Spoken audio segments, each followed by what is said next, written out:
আমাদের chemistry math solving কোর্সে first paper chemistry first পেপারের সেকেন্ড চ্যাপ্টার গুণগত রসায়ন নিয়ে আজকে আমরা আলোচনা করব। আমরা এই কোর্সে ম্যাথ থিওরিটিক্যাল পার্টের কোনো কিছু আলোচনা করব না। আমরা জাস্ট ম্যাথ করার জন্য যতটুকু থিওরি দরকার, যতটুকু ফর্মুলা জানা দরকার, সেই ফর্মুলা আর থিওরি নিয়ে আলোচনা করব। আমরা কথা না বাড়ায় সামনের দিকে আগাই। আমরা যদি দেখি গুণগত রসায়নে প্রথম ম্যাথমেটিক্যাল টার্মগুলো আসে কৌণিক ভরবেগ রিলেটেড টার্ম থেকে। কৌণিক ভরবেগটা আসছে বোর পরমাণু মডেল থেকে। আমরা যদি কৌণিক ভরবেগের কনসেপ্টটা নিয়ে আগাই, কৌণিক ভরবেগ আসলে mvr। আচ্ছা ভাই, mv এইটা দিয়ে সাধারণ বা সরল রৈখিক ভরবেগ বোঝায়। এর সাথে যদি তুমি ব্যাসার্ধ ভেক্টর গুণ দাও, আর কে গুণ দাও, তাহলে mvr এটা দিয়ে কৌণিক ভরবেগ বোঝাচ্ছে। কার কৌণিক ভরবেগ? ইলেকট্রনের কৌণিক ভরবেগ। এই সূত্রটার আগাগোড়া একটু দেখি। ইলেকট্রনের কৌণিক ভরবেগ mvr ইকুয়াল nh/2π। এইখানে এই h কি আশা করি জানার কথা, ম্যাথ সলভিং কোর্সে এই পর্যন্ত আসছে, এই জানার কথা। h হলো প্লাঙ্কের ধ্রুবক। ভাই প্লাঙ্কের ধ্রুবকের দুইটা মান মুখস্থ রাখবা একদম চোখ বন্ধ করে। 6.626 × 10⁻34। এই জায়গায় বারবার বলি, এই জায়গায় একক দেখবা, এই জায়গায় একক জুল সেকেন্ড। আর এটার মান যদি 6.626 × 10⁻27 হয়, এই জায়গায় তখন হবে আর সেকেন্ড। এই দুইটা একক এইচের, এই যে জুল সেকেন্ডের ইউনিটটা আমরা বেশি ব্যবহার করব। আচ্ছা, এবার এই এন দিয়ে বোঝায় ইলেকট্রনের কক্ষপথ। আচ্ছা, এই এম দিয়ে বোঝায় ইলেকট্রন এর ভর। ভাই ইলেকট্রনের ভর কত? ইলেকট্রনের ভর 9.11 × 10⁻31, 9.11 × 10⁻28। এত কেজি এত গ্রাম, নাকি উল্টা লিখলাম? আচ্ছা,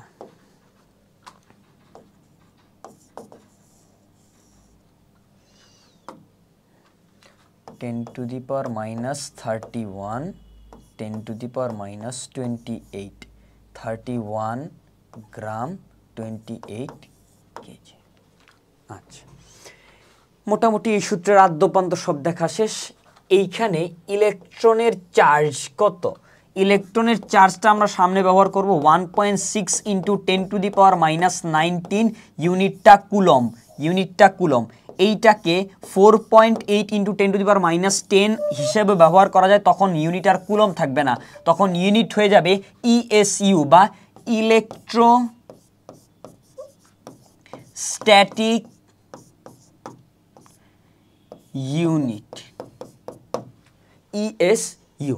আচ্ছা, এই mvr ইকুয়াল টু nh/2π এই সূত্রের আর কিছু জানার দরকার নাই আপাতত। তোমাদের এইখানে এককের কিছু ঝামেলা হয়, এককের কিছু মিসকনসেপশন হয়।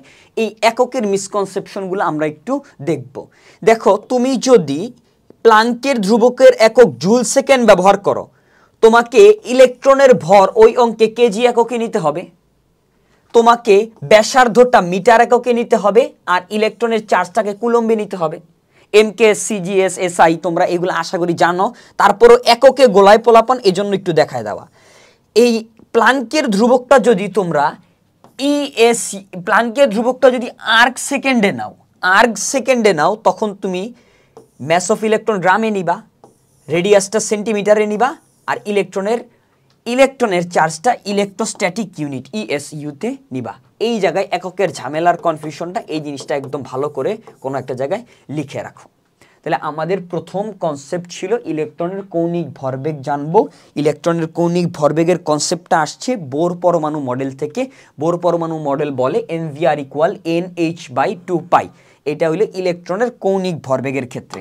আমরা একটু সামনের দিকে আগাই। আমাদের একটা ম্যাথ দিয়ে শুরু হয়েছে। ম্যাথটা কি বলতেছে যে কোনো পরমাণু এম কক্ষপথে, এম শেলে, এম শেল মানে কি, কে এল এম এন, এটা হলো অরবিট নাম্বার।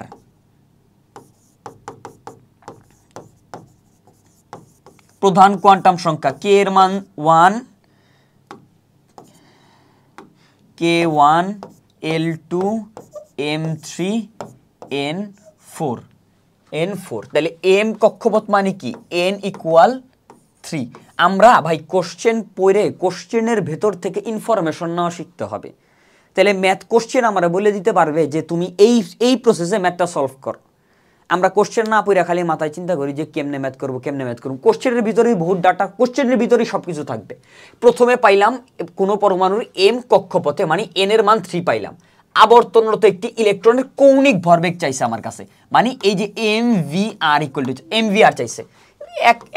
এক লাইনের অঙ্ক, বাচ্চাদের অঙ্ক, M V R equal NH/2 pi. এই যে এন এর মান কত, এন এর মান এখানে 3, n =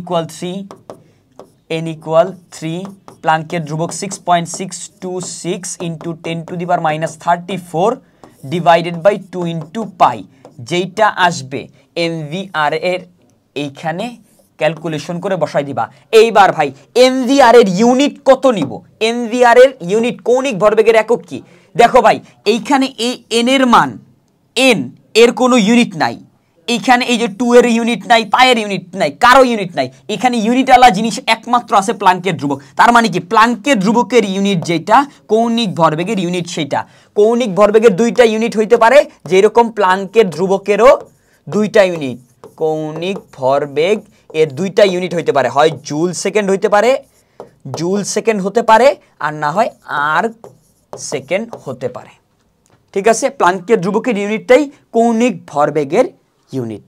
আচ্ছা, তোমাকে এমসিকিউতে যদি কখনো কোশ্চেন করতে পারে যে নিচের কোনটি প্লাঙ্কের ধ্রুবকের, এই কোশ্চেনটা আমি অনেক জায়গায় দেখছি, একটু দেখাই যে এইরকম করে বলে যে নিচের কোনটি প্লাঙ্কের ধ্রুবকের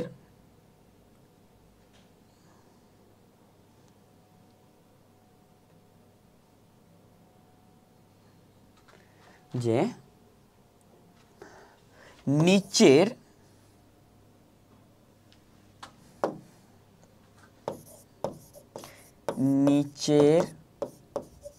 কোনটি, আচ্ছা আমরা আরেকটা পেজ নিয়ে দেখাই একবারে,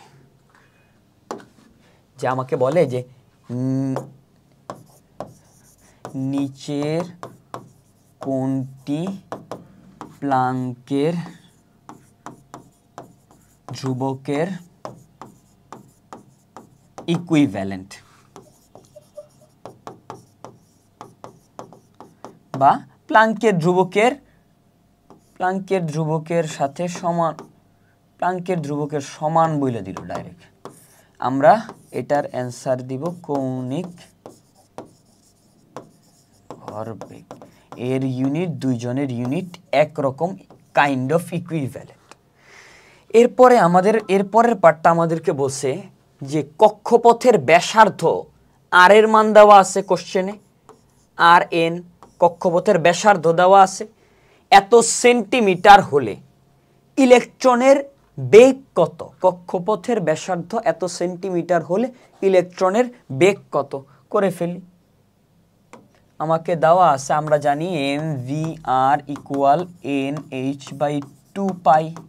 ইলেকট্রনের বেগ বের করতে বলছে, V = NH/2 পাই mR। n এর মান কত ছিল?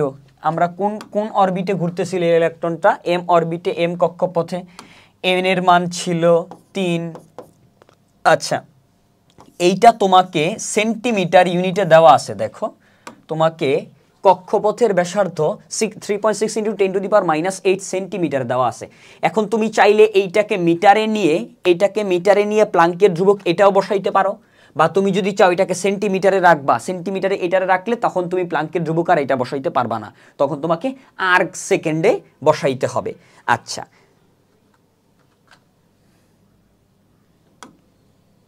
তাহলে আমি 6.626 into 10 to the power minus 27 erg সেকেন্ডে বসাইলাম, 2 পাইয়ের জায়গায় 2 পাই থাকলো। ইলেকট্রনের ভর এখন আমরা কোন ইউনিটে বসাবো? ইলেকট্রনের ভর এখন আমরা গ্রামে বসাবো। 9.11 into 10 to the power minus 28। ইলেকট্রনের ভর আমরা কত দেখছিলাম? যে ইলেকট্রনের ভর গ্রাম এককে, না 31 কেজি, 28 গ্রাম। সবসময় এটা মনে রাখবা, ইলেকট্রনের ভর মাইনাস 31 কেজি, 31 থাকলে কেজি আর মাইনাস 28 থাকলে গ্রাম। ছোট এককের আগের সংখ্যাটাও ছোট হবে যদি মাইনাস থাকে, বড় এককের আগের সংখ্যাটাও বড় হবে যদি ইনভার্স আকারে থাকে। আচ্ছা, মাইনাস 28 গ্রাম। এবার রেডিয়াস আমরা এখন সেন্টিমিটারে বসাবো। 3.6 কত ছিল? 3.6 into 10 to the power minus 8, 3.6 into 10 to the power minus 8। এই যে আমার এখান থেকে ইলেকট্রনের বেগ আসবে। ভাইয়া বেগের ইউনিটটা কি আসবে? তুমি সব কিছু, এইটাকে তুমি আর্ক সেকেন্ডে নিছো, এইটাকে গ্রামে নিছো, এটাকে সেন্টিমিটারে নিছো, বেগের ইউনিটটা আলটিমেটলি আসবে সেন্টিমিটার পার সেকেন্ড। এত সেন্টিমিটার পার সেকেন্ড বেগে ইলেকট্রনটা ঘুরতেছে। তো এই ক্যালকুলেশন নিজে করে নিবা, আমরা নেক্সট থিওরির দিকে আগাই। আচ্ছা, নেক্সট ম্যাথ আমাদের বলছে ঠিক সেম মান 3.6 into 10 to the power minus 8 centimetre ব্যাসার্ধের যে কক্ষপথে হাইড্রোজেন পরমাণুর একটি ইলেকট্রন এত বেগে আমার কাছে আর এর মান দিয়ে দিছে, আমাকে ব্যাসার্ধ দিয়ে দিছে, আমাকে বেগ দিয়ে দিছে, এত বেগে গতিশীল সেই কক্ষপথের সর্বোচ্চ ইলেকট্রন ধারণ ক্ষমতা। মানে ওই একটা প্যাচ দিয়ে বলছে কি যে এক কক্ষপথটা বের করতে বলছে আলটিমেটলি, মানে এন এর মান কত বের করতে বলছে। ইলেকট্রন ধারণ ক্ষমতা ওইটা পরে করা যাবে। আমরা লিখে ফেলি mvr ইকুয়াল nh বাই 2 পাই। তোমাকে এম এর মান এখানে সেন্টিমিটারে সব কিছু আছে, আমরা আর কষ্ট করে মিটারে না নিয়ে আমরা এম এর মানটাই জাস্ট গ্রামে বসাই দেই। 28 গ্রাম মানে 9.11 into 10 to the power minus 28 into V বেগ কত 9.64 ইন্টু 10 টু দি পাওয়ার 7, রেডিয়াসের মান 3.6 into 10 to the power minus 8 centimetre. এই দিকে তুমি ডিভাইডেড বাই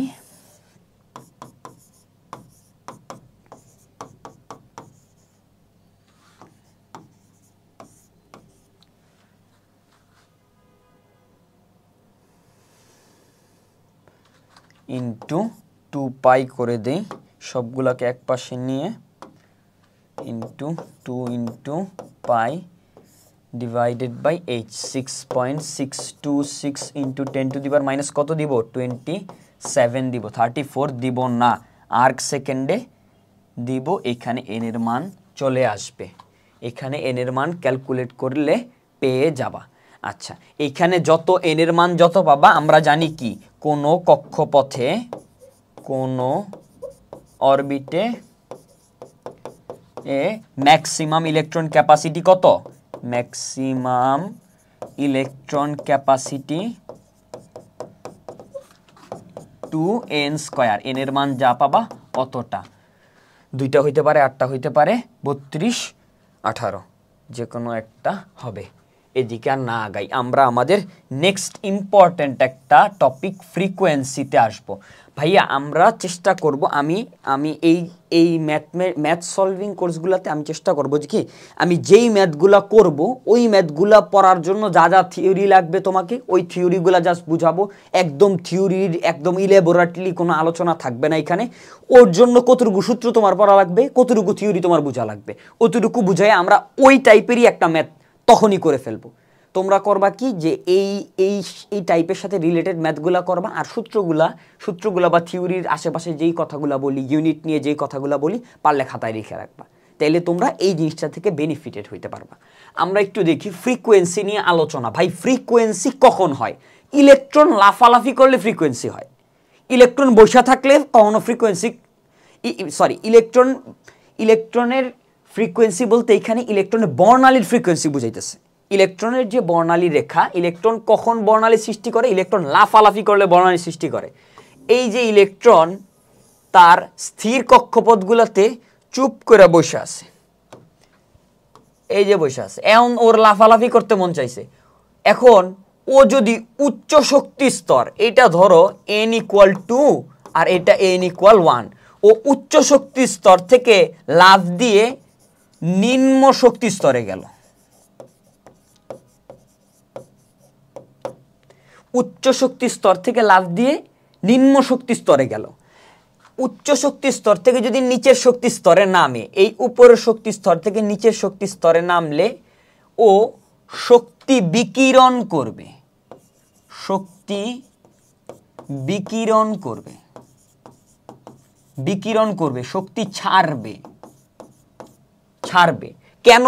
কারণ আমরা একটু পরেই দেখব ইলেকট্রনের শক্তি পড়তে গিয়ে যে উপরের শক্তি স্তরের শক্তি বেশি, নিচের শক্তি স্তরের শক্তি কম। শক্তি স্তর যত বাড়ে শক্তির মানও তত বাড়ে। তাহলে উচ্চ শক্তি স্তর থেকে নিম্ন শক্তি স্তরে একটা ইলেকট্রন আসলে সে শক্তি বিকিরণ করবে। এই সময় না উজ্জ্বল বর্ণের বিকিরণ বর্ণালী দেখা যায়।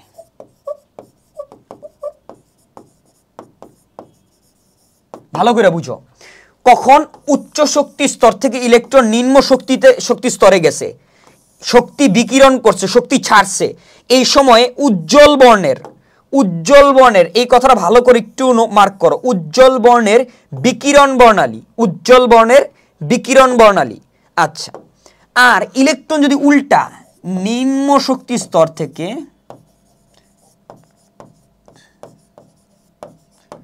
উচ্চ শক্তি স্তরে যায়,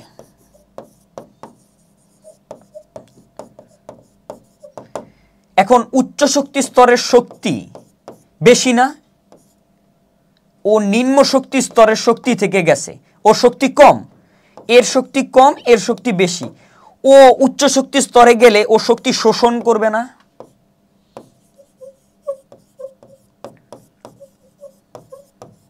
শক্তি শোষণ করবে। শক্তি শোষণ করলে কালো বর্ণের শোষণ বর্ণালী দেখা যায়।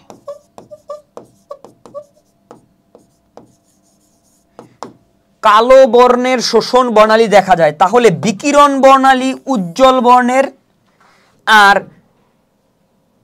বিকিরণ বর্ণালী উজ্জ্বল বর্ণের আর শোষণ বর্ণালী কালো বর্ণের। বিকিরণ বর্ণালী কখন হয়? উচ্চ থেকে নিম্নে গেলে, আর শোষণ বর্ণালী কখন হয়? নিম্ন থেকে উচ্চে গেলে।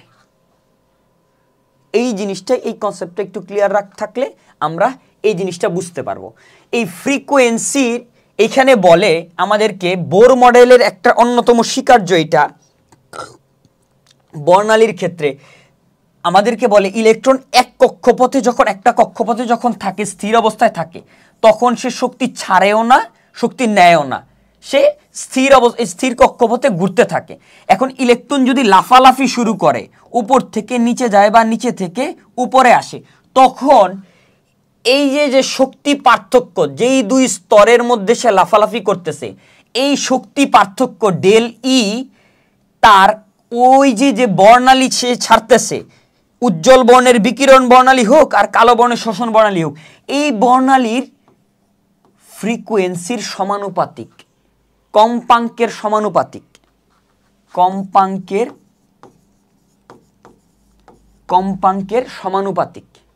এইখানে একটা ধ্রুবক আনি, E del E equal H F, এইখানেও ধ্রুবক হিসাবে প্লাঙ্কের ধ্রুবক ব্যবহৃত হবে।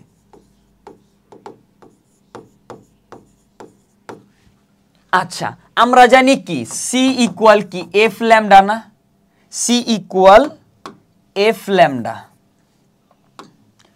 C equal F lambda. তাহলে F equal H C by lambda, H C by lambda, এই হইল আমাদের সূত্র।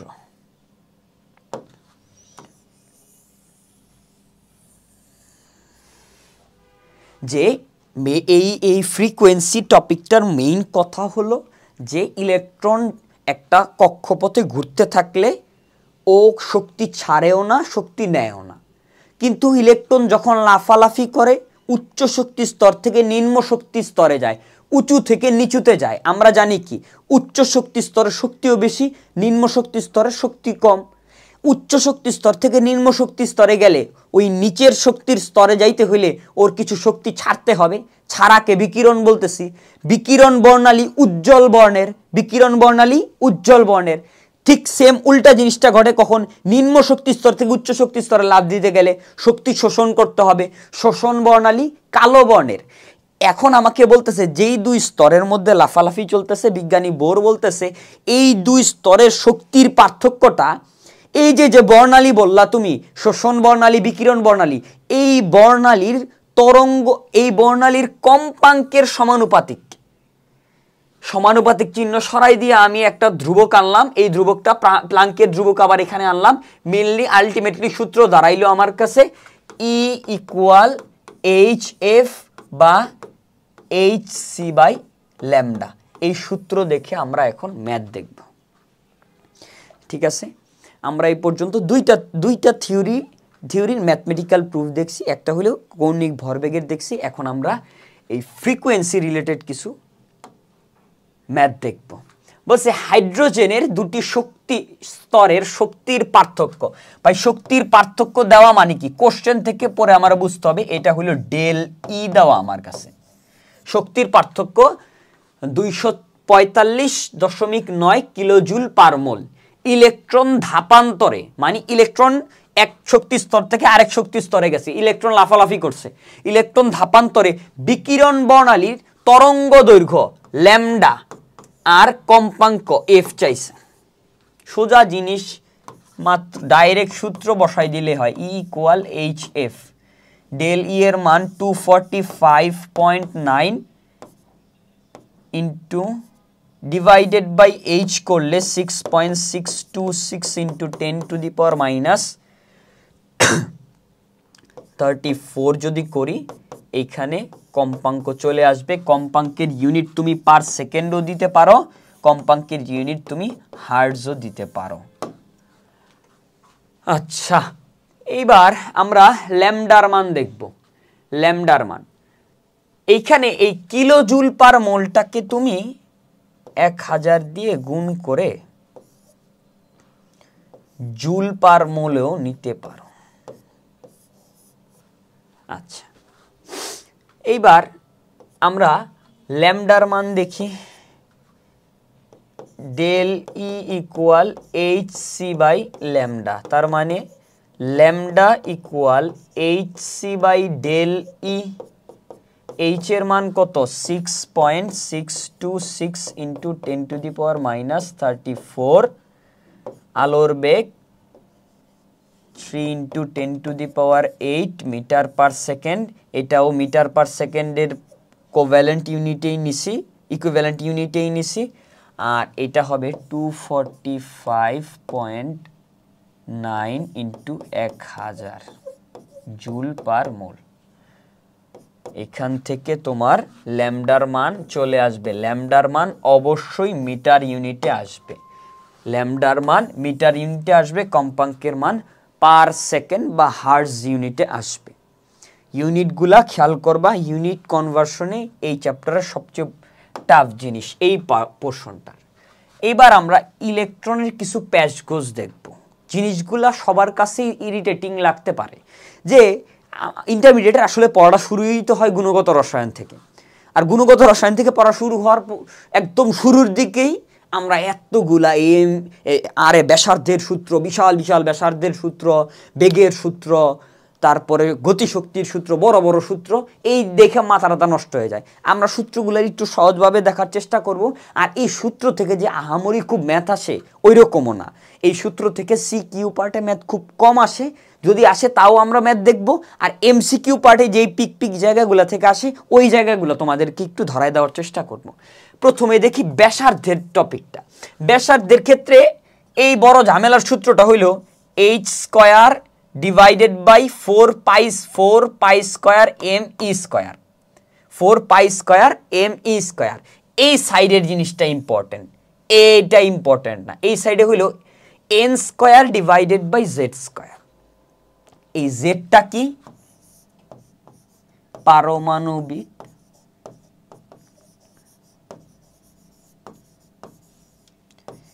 সংখ্যা, আর এন তো জানোই কক্ষপথ।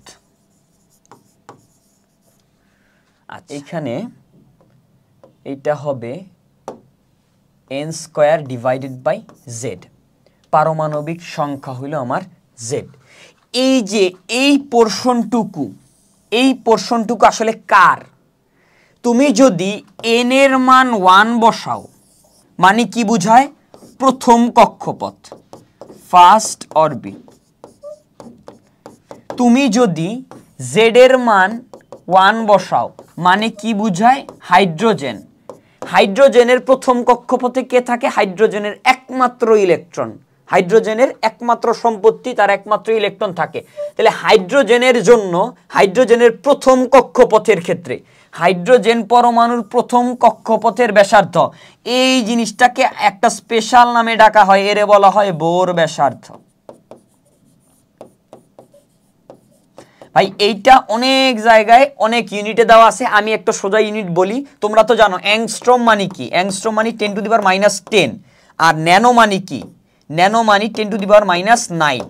অ্যাংস্ট্রমের হিসাব জানলে তোমরা জাস্ট এতটুকু মনে রাখবা, ওই যে মিটারে দিবা না সেন্টিমিটারে দিবা এত কিছু না মনে রেখা, 0.5292 0.5292 অ্যাংস্ট্রম।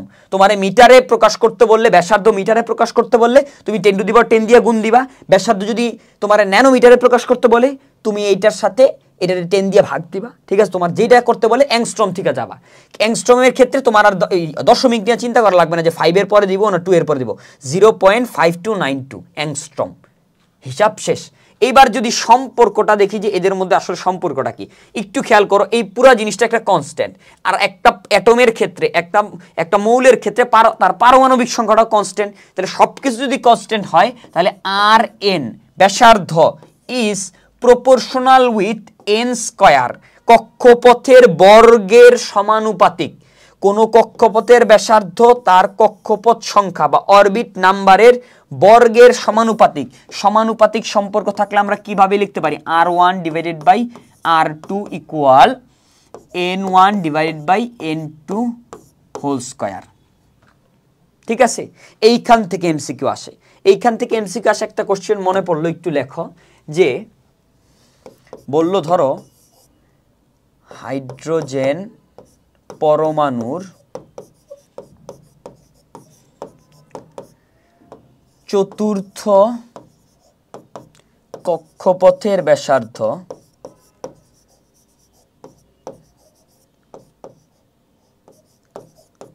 প্রথম কক্ষপথের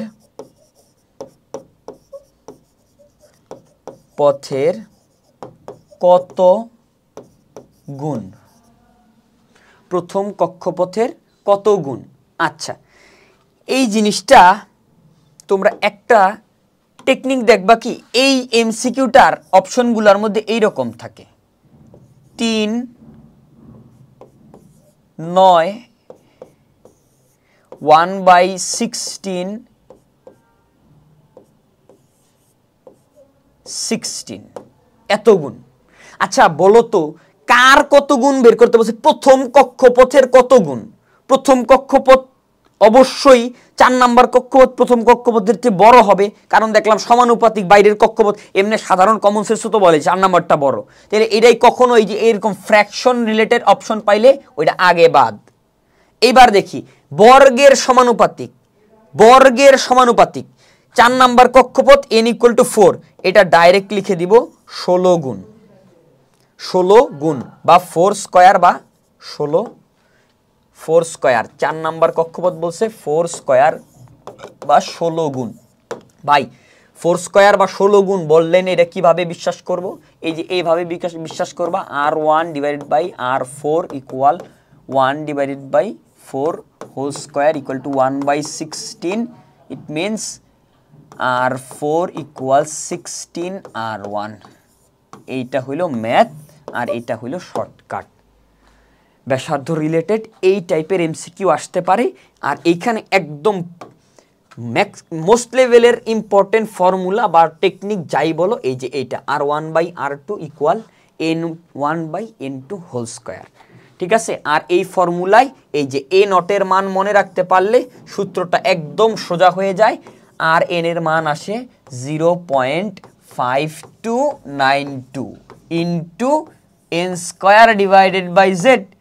ইউনিট আসবে কিসে? অ্যাংস্ট্রমে ধরছো, ইউনিট কি মিটারে আসবে নাকি? অ্যাংস্ট্রমে আসবে। এটারে তুমি ন্যানোমিটারে নাও, এবার মিটারে নাও, যা ইচ্ছা, সেটা তোমার উপর ডিপেন্ড করে। এবার আমরা আস্তে ধীরে সেকেন্ড টপিকে যাই। বেগ। বেগ পড়তে গেলে বেগ পাইতে হবে। একটু দেখি বেগের জিনিসগুলা। nvr ইকুয়াল nh/2π, ওই সূত্র থেকে এটা প্রমাণ করা যায়। প্রমাণ আপাতত পড়া লাগবে না, এই প্রমাণগুলো ওই রকম আসে না। এইখান থেকে আমি যদি সম্পর্কটা ডিরাইভ করতে চাই, জাস্ট দেখো এইখানে 2πe² ডিভাইডেড বাই h, প্লাঙ্কের ধ্রুবক, এগুলা প্রত্যেকটা একটা কনস্ট্যান্ট। এই জেডটাও কনস্ট্যান্ট, এই জেডটাও, পারমাণবিক সংখ্যাও তো একটা কনস্ট্যান্ট মান একটা পরমাণুর জন্য। এইবার সবকিছু যদি কনস্ট্যান্ট হয় তাহলে দেখো তো vn is disproportional with n না? ব্যস্তানুপাতিক না ভাই? ব্যস্তানুপাতিক মানে কি? ব্যস্তানুপাতিক মানে হইল v1 n1 equal to v2 n2। এই হইল সূত্র। তোমরা বয়েলের সূত্রে এই সমানুপাতিক ব্যস্তানুপাতিক সম্পর্ক এরকম দেখছো। এইবার যদি আমাদেরকে এখানেও একটা ছোটখাটো একটা ম্যাথ যদি বলে যে হাইড্রোজেন পরমাণুর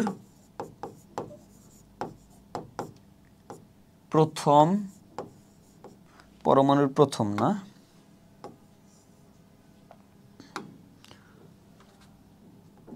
চতুর্থ কক্ষপথে ইলেকট্রনের বেগ প্রথম কক্ষপথের বেগের কত গুণ? অপশন দিছে 9 গুণ, 1/3 গুণ, 1/4 গুণ, 4 গুণ। ঠিক আছে, কি সম্পর্ক? ব্যস্তানুপাতিক সম্পর্ক। মানে কক্ষপথের সংখ্যা বাড়লে, এন এর মান বাড়লে বেগের মান কমবে।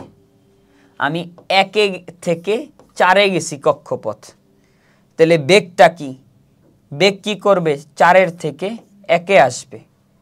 তাহলে প্রথম কক্ষপথের বেগ বেশি হবে না? ব্যস্তানুপাতিক, যত ভিতরে ঢুকবো বেগের মান যত ভিতরে ঢুকবো বেশি হবে। প্রথম কক্ষপথের বেগ বেশি হবে, তাহলে প্রথম কক্ষপথের বেগ বেশি হবে। চতুর্থ কক্ষপথের বেগের কত? চতুর্থ কক্ষপথের বেগ প্রথম কক্ষপথের কত গুণ? চতুর্থটা কম, তার মানে এটা ফ্র্যাকশন হবে, তার মানে এই যে পূর্ণ সংখ্যাগুলো আগেই বাদ, এটা যেহেতু বর্গের সমানুপাতিক বা ব্যস্তানুপাতিক না, ডাইরেক্ট নাম্বারের ডাইরেক্ট সমানুপাতিক বা ব্যস্তানুপাতিক, এটা 1/4 হবে অ্যান্সার। অঙ্ক কইরা দেখতে চাইলে কইরা দেখতে পারো যে v1 ইন্টু n1 এর মান 1 আর v4 into 4, v4 will be v1 into 1/4, 1/4। ঠিক আছে, এখান থেকে এই টাইপের এমসিকিউই আসবে আশা করি। আচ্ছা, লাস্ট ঝামেলার জিনিস গতিশক্তি বা kinetic energy of an electron. গতিশক্তির ক্ষেত্রে সূত্র ওই রকম বিদঘুটে সূত্র ভাই। গতিশক্তির আগে মাইনাস কেন? ইলেকট্রনের কক্ষপথের শক্তি ঋণাত্মক কেন হয়? এই জিনিসের ব্যাখ্যা একদম শুরু থেকে শুনে আসতেছ।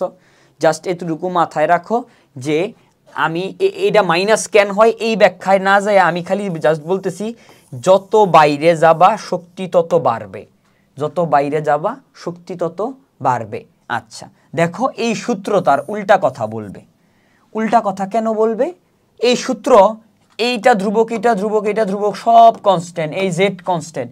সূত্র আমাকে বলতেছে যে En, energy of an electron, is disproportional with the square of orbit number. কক্ষপথের সংখ্যার বর্গের ব্যস্তানুপাতিক, মানে কক্ষপথের সংখ্যা বাড়লে শক্তির মান সে বলতেছে কমবে। এই জিনিসের অ্যান্সার এক লাইনে আমি বলবো যে -10 বড় নাকি -2 বড়? অবশ্যই -2 বড়। -2 যদি বড় হয়, এই শক্তির মানের আগে এই যে মাইনাস দিয়ে স্ট্যাটিস্টিক্সটাকে ঘুরায় দেওয়া হয়েছে, এই জিনিস নিয়ে হতাশ হওয়া যাবে না। আমরা একটু এই সূত্রের প্রয়োগগুলা দেখব এখানে। এই যে এই পুরা ঝামেলার পার্টটুকুর মান -13.6 ইলেকট্রোভোল্ট আর -2.18 ইন্টু 10⁻18 জুল। ইলেকট্রোভোল্ট একক প্রকাশ করলে এইটা, জুল এককে প্রকাশ করলে এইটা। আর 1 ইলেকট্রোভোল্ট ইকুয়াল টু তোমরা জেনে রাখবা 1.6 ইন্টু 10⁻19 জুল। 1.6 into 10⁻19 joule. এই কনভার্সনগুলো আসবে এখান থেকে। ইলেকট্রনের শক্তির আসতে পারে যে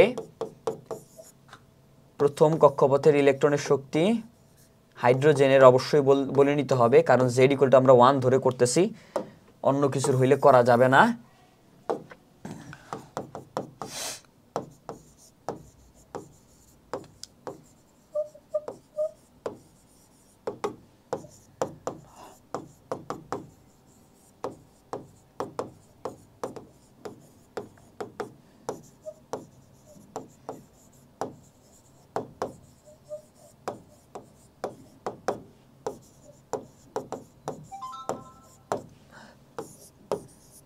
আচ্ছা, এই সম্পর্ক আছে ব্যস্তানুপাতিক। তার মানে কি হবে ভাই? E1N1 square equal E2N2 square, বা তুমি এইভাবেও লিখতে পারো E1/E2 will be N2/N1 whole square. ভাই E1 এর মান E1/E2 ইকুয়াল N2। N2 বলতে এখানে কত নাম্বার কক্ষপথ? 3 নাম্বার কক্ষপথ, N3। N এর মান 3 ডিভাইডেড বাই 1 হোল স্কয়ার, তার মানে E2 will be 1/9 of E1। ঠিক আছে, এই জিনিসগুলো আমরা একটু দেখব। এখানে ট্রিকি জিনিসগুলো আছে, এই ট্রিক্সগুলো ধরার চেষ্টা করব।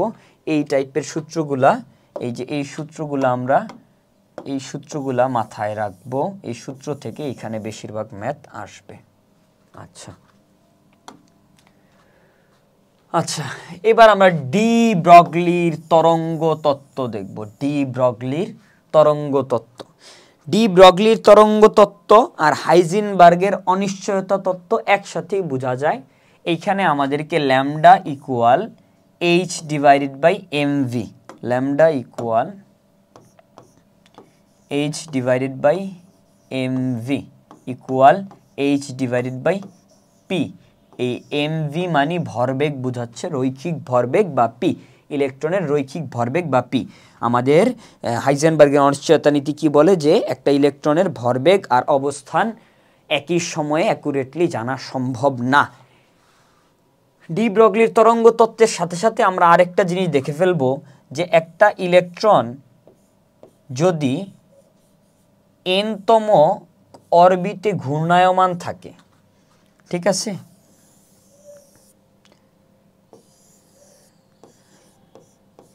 তাহলে এর পরিধি কত হবে? এটা 1 নাম্বার, এর পরিধি হবে 2πr। এর পরিধি কত হবে? 2πr into 2। মানে n-তম কক্ষপথের পরিধি যদি আমি n-তম কক্ষপথের পরিধিকে যদি 2πr নেই, তাহলে এটা n ল্যামডার সমান হয়।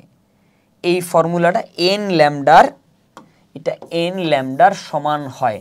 এই ফর্মুলা দিয়েও আমরা কিছু ম্যাথ দেখব। এখানে দুইটা ফর্মুলা দেখাইলাম, যে 2πr equal to n lambda, আর একটা হলো pi lambda equal h divide by mv বা h ডিভাইডেড বাই p, ভরবেগ। রিডবার্গ সমীকরণ, আমাদের প্রিয় সেই রিডবার্গ সমীকরণ। এর সাথে সাথে আমরা হাইড্রোজেন বর্ণালী নিয়ে আলোচনা করব। হাইড্রোজেন বর্ণালী দেখার আগে আমরা রিডবার্গ সমীকরণটা একটু দেখে নেই। রিডবার্গ সমীকরণ বলে 1/λ, এখানে ল্যামডা কি? তরঙ্গ দৈর্ঘ্য। 1/λ ইকুয়াল নিউ বার। নিউ বার মানে তরঙ্গ সংখ্যা। ভাই কিসে তরঙ্গ সংখ্যা? এই ল্যামডার ইউনিট যদি মিটারে হয় তাহলে নিউ বারের ইউনিট হবে প্রতি মিটারে তরঙ্গ সংখ্যা, পার মিটার। ল্যামডার ইউনিট সেন্টিমিটার হইলে এই তরঙ্গ সংখ্যা নিউ বারের ইউনিট হবে সেন্টিমিটার, পার সেন্টিমিটার, প্রতি সেন্টিমিটারে তরঙ্গ সংখ্যা। এইখানে আর এইচ দিয়ে রিডবার্গ ধ্রুবককে বোঝায়। রিডবার্গ ধ্রুবক। রিডবার্গ ধ্রুবক। এই রিডবার্গের ধ্রুবকের নাম নিয়েও আরেক ঝামেলা। লেখবা 10, 9, 6 কইরো না, 9, 6 কইরো না, 10, 9, 6, 7, 8 ইন্টু 10⁻7 ইউনিট। আমি সবসময় মিটারে রাখার চেষ্টা করি, পার মিটার। একদম শুরুতে দশমিক, একদম শুরুতে একের পরে দশমিক, এই যে জায়গায় দশমিক। কি 10, 9, 6, 9, 6, 7, 8 ইন্টু 10⁻7 ইউনিট পার মিটার। এইটা একের পরে দশমিক, একের পরে দশমিক দিতে হবে। এইটা into lower orbit minus higher orbit, 1/লোয়ার অরবিট মাইনাস 1/হায়ার অরবিট। ইলেকট্রন এক শক্তি স্তর থেকে ইলেকট্রন আরেক শক্তি স্তরে গেলে তখন আমরা যেই বর্ণালীগুলো সৃষ্টি হয় সেই বর্ণালীর তরঙ্গ দৈর্ঘ্য বা বর্ণালীতে তরঙ্গের সংখ্যা বের করতে পারি এই সূত্র দিয়ে। আমরা সূত্রের ম্যাথ দেখবো, অনেক সমস্যা নাই। সবচেয়ে টাফ মানে আমার কাছে লাগে সবচেয়ে কনফিউজিং টপিক হলো এইটা। আমরা তো একেবারে শুরুর থেকেই মানে এই চ্যাপ্টার যখন শুরু হয়েছে তখন থেকেই পড়া শুরু করি একবারে লাইম্যান বামার, প্যাস্টেন, ব্রাকেট, ফুন্ড, হামফ্রিজ, হ্যান ত্যান। কিন্তু এর মধ্যে যে মানে কনফিউজিং জিনিসগুলো যেইগুলো আছে এই জিনিসগুলো আমরা অনেকেই একটু খেয়াল করি না। এজন্য পরীক্ষার হলে যায় মনে পড়ে, যা স্যাররা যখন কথার ভিতরে প্যাচ ঢুকায় তখন আমরা বুঝতে পারি না। দেখো লাইম্যান সিরিজ কখন সৃষ্টি হয়? যে কোনো একটা কক্ষপথ 2 number, 3 number, 4 number, 5 number, 6 number, 7 number যে কোনো কক্ষপথ থেকে 1 নাম্বার কক্ষপথে ইলেকট্রন আসলে লাইম্যান সিরিজ সৃষ্টি হয়। 1 নাম্বারে আসলে, 1 নাম্বার কক্ষপথটারে আমি বলতেছি না 1 নাম্বার কক্ষপথে লাইম্যান বলে না বা এরকম কিছু না, যে কোনো জায়গা থেকে 1 নাম্বারে ইলেকট্রন আসলে লাইম্যান সৃষ্টি হবে। যে কোনো জায়গা থেকে 2 নাম্বারে ইলেকট্রন আসলে বামার সৃষ্টি হবে। 3 নাম্বারে ইলেকট্রন আসলে প্যাস্টেন, 4 নাম্বারে আসলে ব্রাকেট, 5 নাম্বারে ফুন্ড, 6 নাম্বারে হামফ্রিজ। এই জায়গায়ও মেইন কনফিউশন না, মেইন কনফিউশন এইখানে একটা খেলা দেখাবো। সেই খেলাটা হইল আমাদেরকে বলে দেয় যে লাইম্যানের প্রথম সিরিজ, বামারের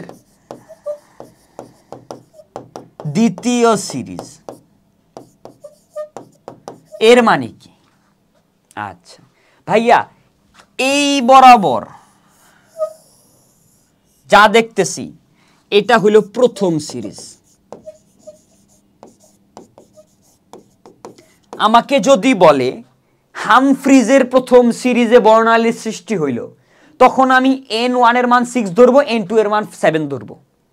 আমাকে যদি বলে ব্রাকেটের প্রথম সিরিজে বর্ণালী সৃষ্টি হইল, তখন আমি n1 এর মান 4 ধরবো, n2 এর মান 5 ধরবো, n2 এর মান 5 ধরবো। এই যে এর পরেরটা,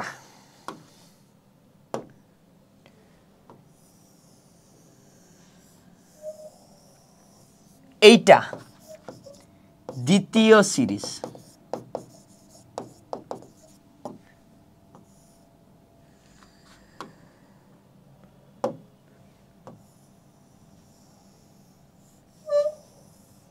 এইটা তৃতীয় সিরিজ।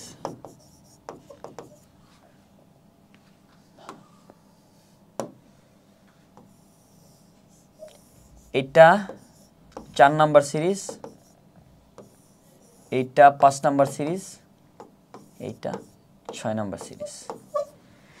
এটা এই সিরিজগুলো মনে রাখবো কেন? এই সিরিজগুলো দিয়ে দিবে আমার n2 এর মান বুঝে নিতে হবে। n2 এর মান বের করতে পারতেছি না, n2 না, তুমি এইটাকে n হাই ধরো আর এটাকে n লো ধরো। আমি যেটা দিয়ে পড়াইছি সেটাই পড়াই। মানে হায়ার অরবিটের নাম্বারটা বের করার জন্য আমাকে এই কথা দিয়ে কনফিউজ করবে। লাইম্যানের প্রথম সিরিজ, বামারের তৃতীয় সিরিজ, বামারের দ্বিতীয় series.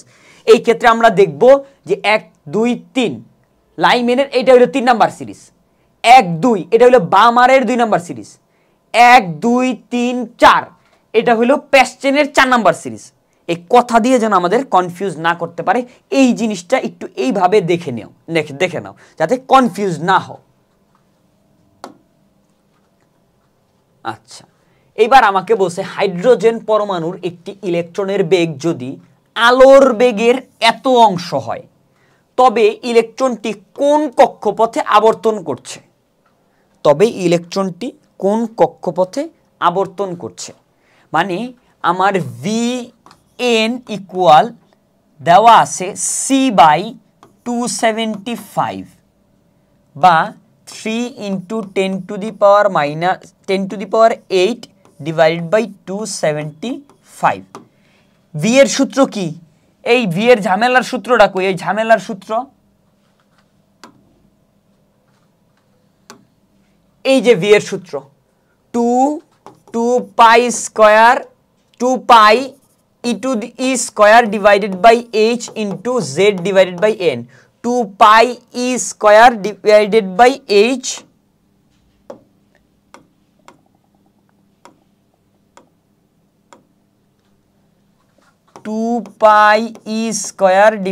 By h into z divided by n।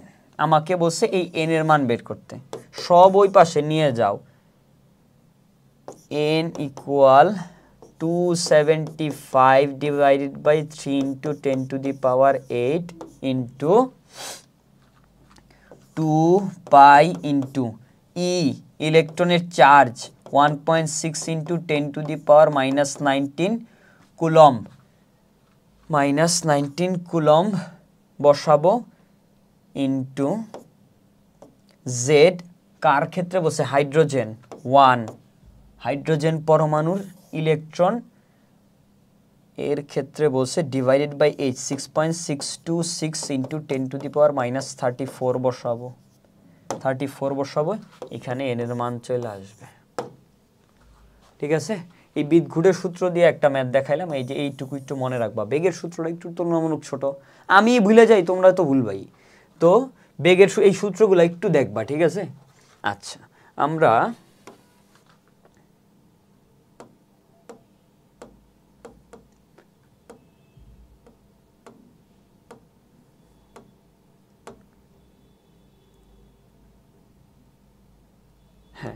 আমরা এখন আমাদের নেক্সট ম্যাথে বলছে বোর মডেল পরমাণুতে একটি বোর ইলেকট্রন তৃতীয় শক্তি স্তর বা স্থির কক্ষপথে একটি পূর্ণ আবর্তন করতে কয়টি পূর্ণ তরঙ্গ সৃষ্টি করবে? মানে 3 নাম্বার অরবিট, এই তোমার 2 নাম্বার, এই ধরো 3 নাম্বার, মানে এই 3 নাম্বার অরবিট পুরাটা ঘুরতে সে কয়টা পূর্ণ তরঙ্গের সৃষ্টি করবে? এটা আসলে ম্যাথ করার কিছুই নেই, এটা জাস্ট কথা দিয়ে বলছে, কথার একটা মারপেচ। আমরা জানি কি 2 পাই r equal to n lambda. এই n ল্যামডা দিয়ে বোঝায় যে একটা কক্ষপথ, যে সেটা যত নাম্বার কক্ষপথ n এর মান যত হবে পূর্ণ তরঙ্গ ততটি হবে।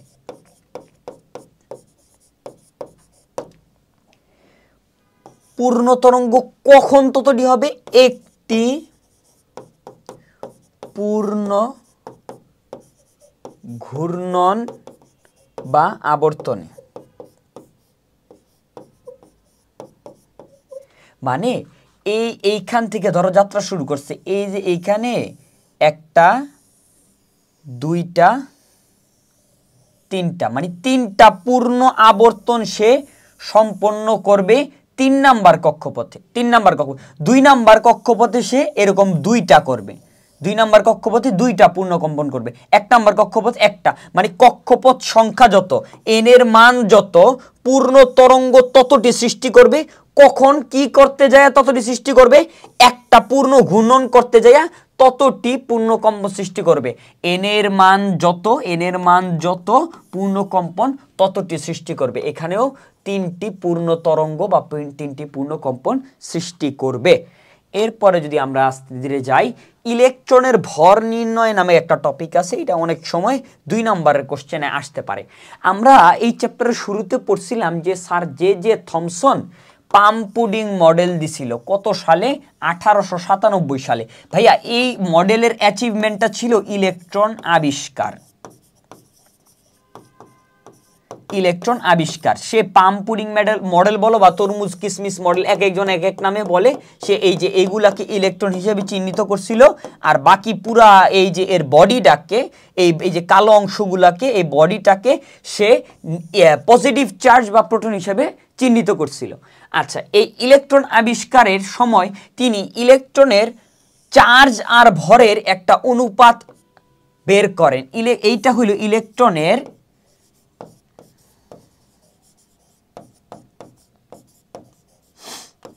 চার্জ ও ভরের অনুপাত। এটা কোন পরীক্ষা করার সময় পাইছে? ক্যাথোড রশ্মি বিচ্ছুরণ পরীক্ষা। ক্যাথোড রশ্মির পরীক্ষা সময় পাইছে। রাদারফোর্ড করছিল আলফা কণা বিচ্ছুরণ পরীক্ষা, আর জে থমসন করছিল ক্যাথোড রশ্মি বিচ্ছুরণ পরীক্ষা।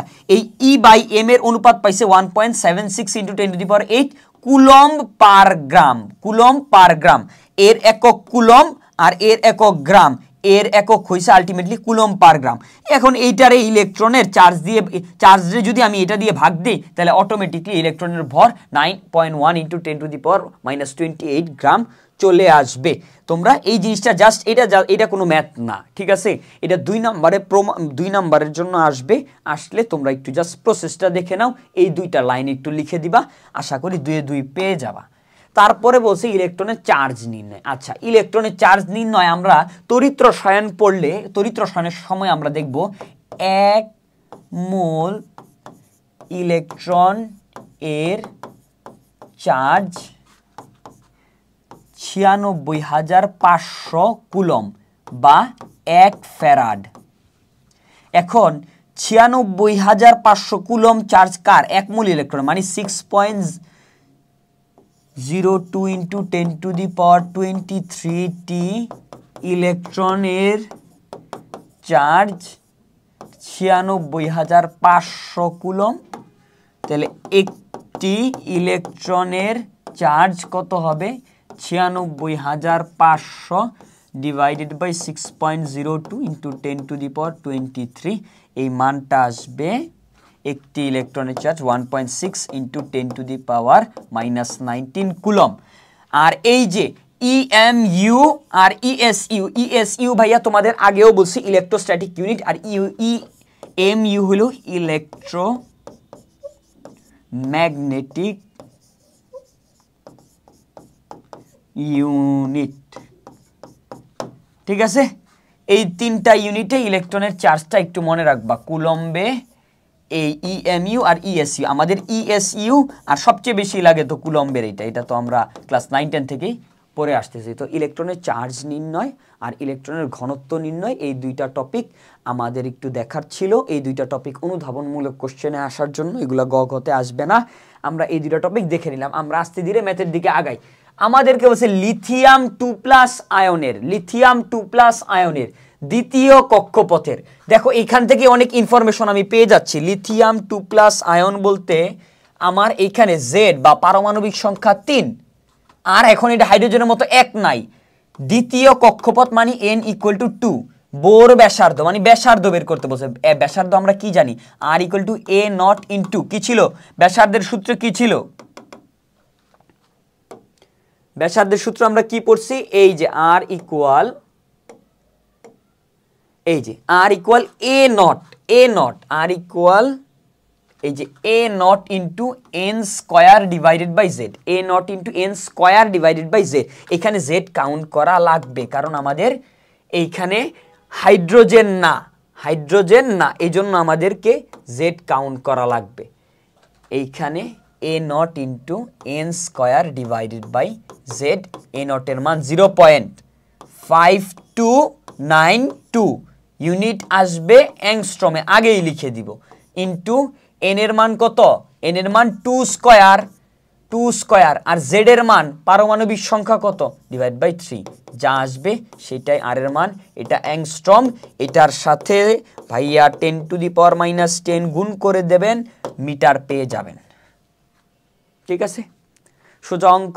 এখানে জাস্ট এই অঙ্কটা দিছি কেন, কারণ হাইড্রোজেনের পরিবর্তে এখন এখানে আর হাইড্রোজেন নাই, এখানে আছে লিথিয়াম, এই জেডটাও কাউন্ট করতে হবে। অনেকেই আমরা সূত্রের সময় এই জেড ভুলে যাই, জেড রে, কারণ আমরা সব হাইড্রোজেনের ক্ষেত্রে করতে এই জন্য একটু ঘুরায় যদি তোমাকে হাইড্রোজেনের পরিবর্তে অন্য কিছু দেয়, তখন তোমার এই জিনিসটা পেইনফুল হয়ে যাবে।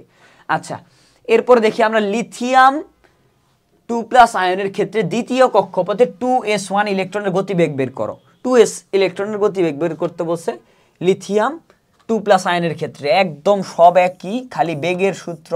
লিথিয়ামের Z3n হইল 2, তোমার বেগের সূত্র v এর বেগের সূত্র দিয়ে এটা বের করে ফেলবা। এই অঙ্ক আর করলাম না, আমরা সামনের দিকে আগাই। এই যে লিথিয়াম 2+ আয়নের ক্ষেত্রে সেম জিনিস, একটা অঙ্কেই একবার ব্যাসার্ধ, বেগ আর গতিশক্তি বের করতেছি আমরা। গতিশক্তির ক্ষেত্রে আমরা কি শর্টকাট শিখছিলাম, E2 হবে এখানে। E2 ইকুয়াল টু কি ছিল, -2 পয়েন্ট, মানগুলো আমরা দেখে ফেলি, -2 পয়েন্ট, এই মানগুলা একদম মানে ছোটস্থ মুখস্থ রাখতে হবে। এই যে মাইনাস, আমরা জুলে বসাইলে -2.18 ইন্টু 10⁻18 বসাবো, আর এই যে 2.18 এই জায়গায় 18, মাথার উপরও 18, এটা দেখে মনে রাখতে পারো। আর এইখানে -13.6 ইলেকট্রোভোল্ট ও বসাইতে পারি আমরা জুলেই করি, -2.18 দিয়ে করি, -2.18, আর এইখানে সম্পর্কটা কি ছিল, হোল স্কয়ার, মানে Z/n whole square, Z/n whole square. আচ্ছা, -2.18, এখানেও 18, মাথার উপরও 18 ইন্টু Z/n, Z/n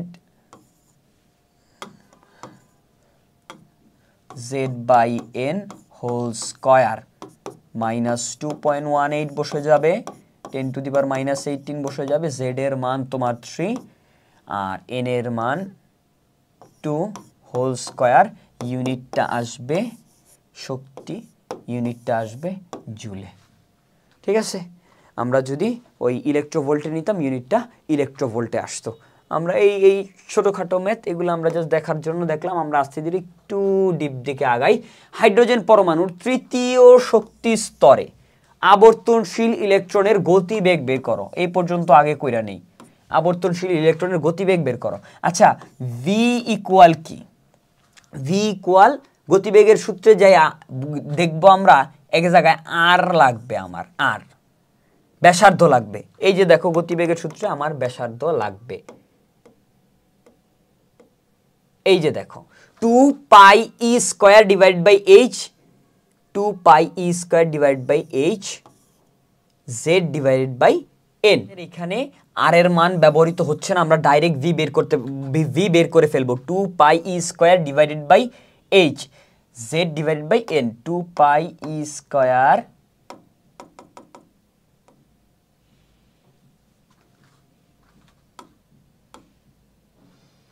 আমরা এখানে এটা বের করব না, এভাবে আমরা বের করব v equal 2πe²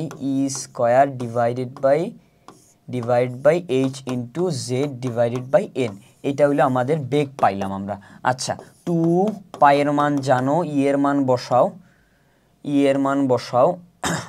1.6 into 10⁻⁻19 coulomb divided by h এর মান 6.626 ইন্টু 10⁻34 জুল সেকেন্ডে বসাবো। আর এইখানে আমরা কার ক্ষেত্রে বলছে, হাইড্রোজেনের ক্ষেত্রে এইটাও 1, আর কোন শক্তি স্তরে, তৃতীয় শক্তি স্তরে 1/3। এইখানে আমার একটা বেগ আসবে ভাইয়া, এই বেগটার একক হবে মিটার পার সেকেন্ড, কারণ আমি সিজিএসে নেই নাই, আমি এসআই ইউনিটে নিছি, আমি এইটার একক কুলম্বে নিছি, এটার একক জুলে নিছি। আচ্ছা, মিটার পার সেকেন্ড। এবার আমাদের বেগ বের করা হয়েছে। এবার আমাকে বলছে প্রতি সেকেন্ডে ওই ইলেকট্রনটি নিউক্লিয়াসের চারদিকে কতবার আবর্তন করে।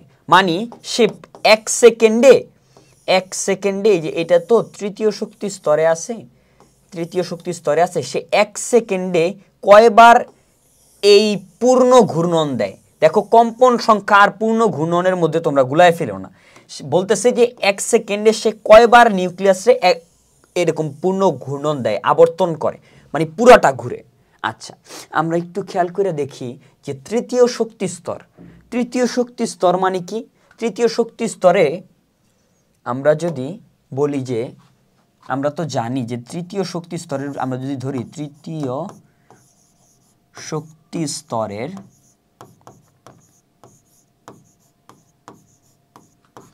পরিধি ইকুয়াল 2πr। কত? 2πr। এই 2πr দূরত্ব যাওয়া মানে কি? 2πr দূরত্ব যাওয়া মানে এই যে এই পরিধিটা না 2πr, এই পরিধিটা একবার ঘোরানো 2πr যাওয়া। 2πr দূরত্ব যাওয়া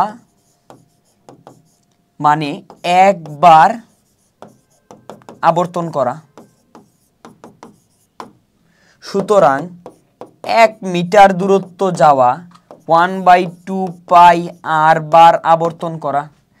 আমাদের আগের স্লাইডে আমরা একটু দেখি, এখানে যে বেগটা পাবো, ধরো এখানে পাইছি 7.25 × 10⁵। তোমরা ক্যালকুলেশন করবা, আমি এটা জাস্ট দেখাচ্ছি। মিটার পার সেকেন্ড, এত মিটার যায় 1 সেকেন্ডে। আমাকে বলছে 1 সেকেন্ডে আবর্তন কয়টা। 1 সেকেন্ড কিন্তু 1 সেকেন্ডই আছে, আমার যাচ্ছে 1 সেকেন্ডে কত মিটার, এত মিটার। তাহলে আমি জাস্ট এভাবে লিখে দিতে পারি। সুতরাং ধরো এই যে 7.25, এই মানটা আমি বলে দিচ্ছি, তোমরা কিন্তু এই মানটা চেক করে নিবা, তোমরা ক্যালকুলেশন করে নিবা। এত মিটার দূরত্ব যাওয়া মানে কতবার আবর্তন করা, 7.25 × 10⁵ /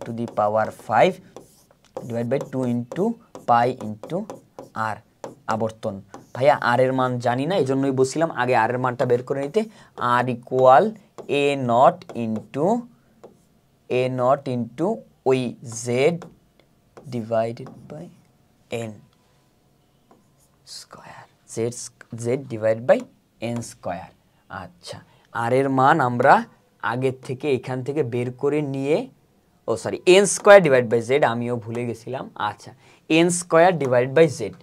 এই ব্যাসার্ধের সূত্রগুলো এত কনফিউজিং, এই জন্য বারবার লিখে রাখবা জিনিসগুলা। আর এর মান r0 = a0 × n square divide by z। n এর মান তোমার 3 এখানে, আর এই z এর মান, হাইড্রোজেন যেহেতু, z এর মান 1।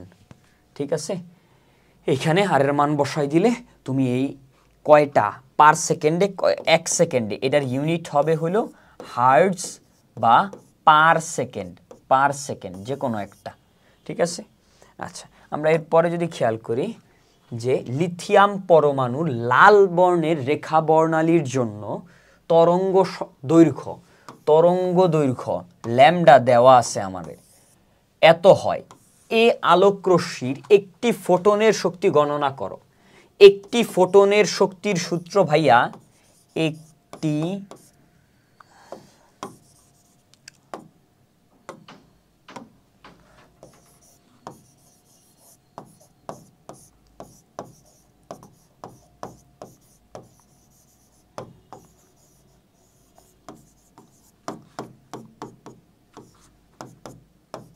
HF, আলোকরশ্মির একটি ফোটনের শক্তি গণনা করতে বলছে। এইচ এফ মানে কি H C by lambda, H এর মান 6.626 ইন্টু 10⁻³ 3 ইন্টু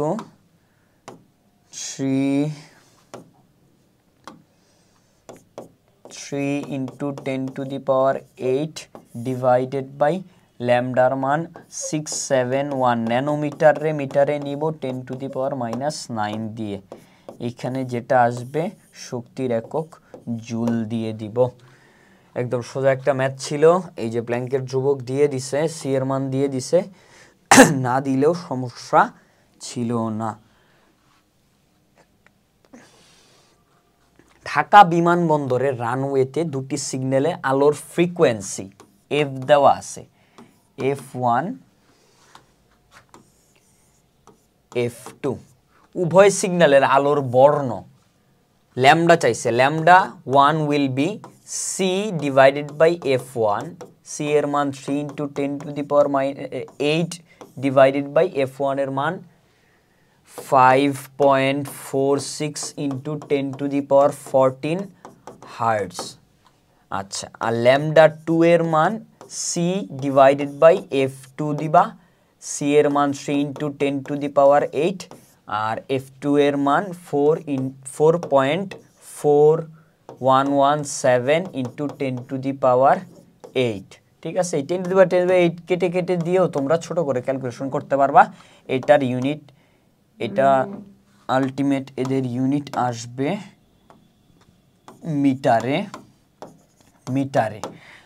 ভাইয়া তোমরা একটু তোমাদের যে যার বই পড়তেছ তার বইয়ে দেখবা যে আলোর বর্ণ অনুযায়ী তরঙ্গ দৈর্ঘ্য দেওয়া আছে। ঠিক আছে, ওই লিস্টটা আমি দেখছি খেয়াল করে, স্যাররা কেন জানি প্রতি বছর একটু মান এদিক ওদিক এরফের করে, এজন্য মানগুলো আমি লেখায় দিচ্ছি না। ওই লিস্টটা দেখে এই মানগুলো ক্যালকুলেট করে তোমরা বলবা যে এইটা কোন বর্ণের ছিল। এই যে এদের আলোর বর্ণটা বের করবা, আর তরঙ্গ দৈর্ঘ্যের পার্থক্য ল্যামডা 1 ডিফারেন্স ল্যামডা 2, যেটা বড় হয় সেটা থেকে ছোটটা বিয়োগ দিয়ে দিবা। ঠিক আছে, তোমাদের এইখানে জাস্ট কাজ দিলাম আমি কি, যে আলোর তরঙ্গ দৈর্ঘ্য বিভিন্ন রঙের, আলোর তরঙ্গ দৈর্ঘ্য বইয়ে যে চার্ট আছে কত ন্যানোমিটার থেকে কত ন্যানোমিটার, সেই চার্টটা একটু ভালো করে দেখে ফেলবা। এইবার বলছে হাইড্রোজেন বর্ণালীতে বামারের, এই যে আমাদের এক্সপেক্টেড কোশ্চেন চলে আসছে, ঝামেলার কোশ্চেন। হাইড্রোজেন বর্ণালীতে বামারের তৃতীয় সিরিজ উৎপন্ন হলো। নির্গত তরঙ্গের তরঙ্গ দৈর্ঘ্য ল্যামডা, বর্ণ একটু আগে বর্ণ নিয়ে বলছি, কম্পাঙ্ক ফ্রিকোয়েন্সি, তরঙ্গ সংখ্যা নিউ বার, শক্তি ই, ভরবেগ এমভি, কৌণিক ভরবেগ এমভিআর, এক অঙ্কের মধ্যে সবকিছু দিয়ে দিছি। এমভিআর এই সবগুলা তোমার মানে এই পুরা কোশ্চেনটার অপারেশন করতে বলছে। আমরা একটু দেখি অল্প অল্প করে। তৃতীয় সিরিজ, বামারের তৃতীয় সিরিজ উৎপন্ন হয়েছে, তার মানে আমাকে ইন্ডিকেট করতেছে তুমি আস্তে ধীরে রিডবার্গ সমীকরণের দিকে আগাও। রিডবার্গ সমীকরণের দিকে আগাও। রিডবার্গ সমীকরণ কি ছিল? 1/λ ইকুয়াল নিউ বার ইন্টু আর এইচ ইন্টু 1/n লোয়ার, মানে যেটায় যাবে স্কয়ার মাইনাস এ 1/n হায়ার স্কয়ার। আচ্ছা, এইবার রিডবার্গের মান কি ছিল? 10, 9, 6 কইরো না, 7, 8 ইন্টু 10⁻7 মাইনাস 7, 10-এর পর দশমিক মিটার ছিল। আচ্ছা আচ্ছা, ইন্টু এইবার হইল আমাদের সেই হিসাব। আমরা আবার আমাদের আগের ক্যালকুলেশন, আমাদের কি বলছে? বামারের তৃতীয় সিরিজ। বামারের তৃতীয় সিরিজ আমরা পড়ছি কোথায়? আমরা এই স্লাইডে পড়ছি। আমরা বামার, এই যে বামার, বামারের প্রথম সিরিজ এইটা, বামারের দ্বিতীয় সিরিজ এইটা, বামারের তৃতীয় সিরিজ এইটা। তার মানে এখানে n2 এর মান হবে 5, n2 এর মান হবে 5।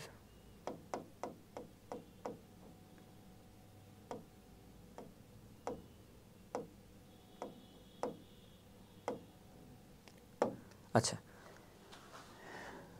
আচ্ছা, এটা মাইনাস হবে না,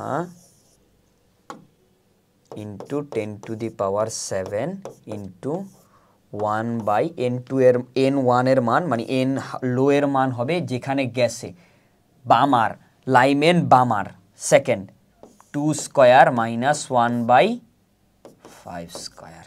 এখানে যেটা আসবে সেটা আমরা পাবো নিউ বার, মানে এইটার ইউনিট আসবে পার মিটারে, কারণ আমি এটা মিটার ইউনিটে নিছি। আচ্ছা, এইটাকে উল্টায়া যদি দেই 1 নিউ বার যদি করি, আমি পাবো ল্যামডা, ইউনিট আসবে মিটারে, তরঙ্গ দৈর্ঘ্য পাবো। তাহলে আমার তরঙ্গ দৈর্ঘ্য শেষ, আমার তরঙ্গ সংখ্যা শেষ। এবার আমাকে কম্পাঙ্ক সোজা জিনিস, এই একটা শেষ, এই একটা শেষ। এবার কম্পাঙ্ক বের করতে বললে কম্পাঙ্ক এক সাইডে করে ফেলি, f ইকুয়াল কি c বাই ল্যামডা, c এর মান 3 × 10⁸, আর ল্যামডার মান যেটা পাবা সেটা বসায় কম্পাঙ্ক হার্টজ বা পার সেকেন্ড এককে বের করবা। আমার কম্পাঙ্ক শেষ, তো বর্ণ শেষ। তুমি ল্যামডা বের করে দেখবা ওই চার্টের সাথে কোন রেঞ্জের মধ্যে পড়ে, এইটা ওই বর্ণের হবে। আমাদের বাকি রইল শক্তি, ভরবেগ, কৌণিক ভরবেগ। শক্তি, ভরবেগ আর কৌণিক ভরবেগ।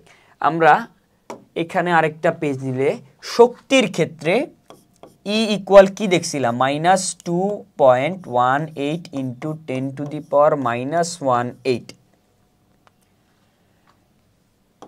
শক্তির ক্ষেত্রে z² ডিভাইডেড বাই n²। এইখানে আমার কার কথা বলছে, আমাকে বলছে হাইড্রোজেন বর্ণালীতে বামারের তৃতীয় সিরিজ, হাইড্রোজেনের ক্ষেত্রে বলছে। হাইড্রোজেনের ক্ষেত্রে বললে এক n-কে আমরা বাই ডিফল্ট 1 ধরে নেব, এই দুইটাকে 1 ধরে নিব, এই জায়গার শক্তি এটাই হবে -2.18। ও না, বামার বলছে, বামার, তার মানে n ইকুয়াল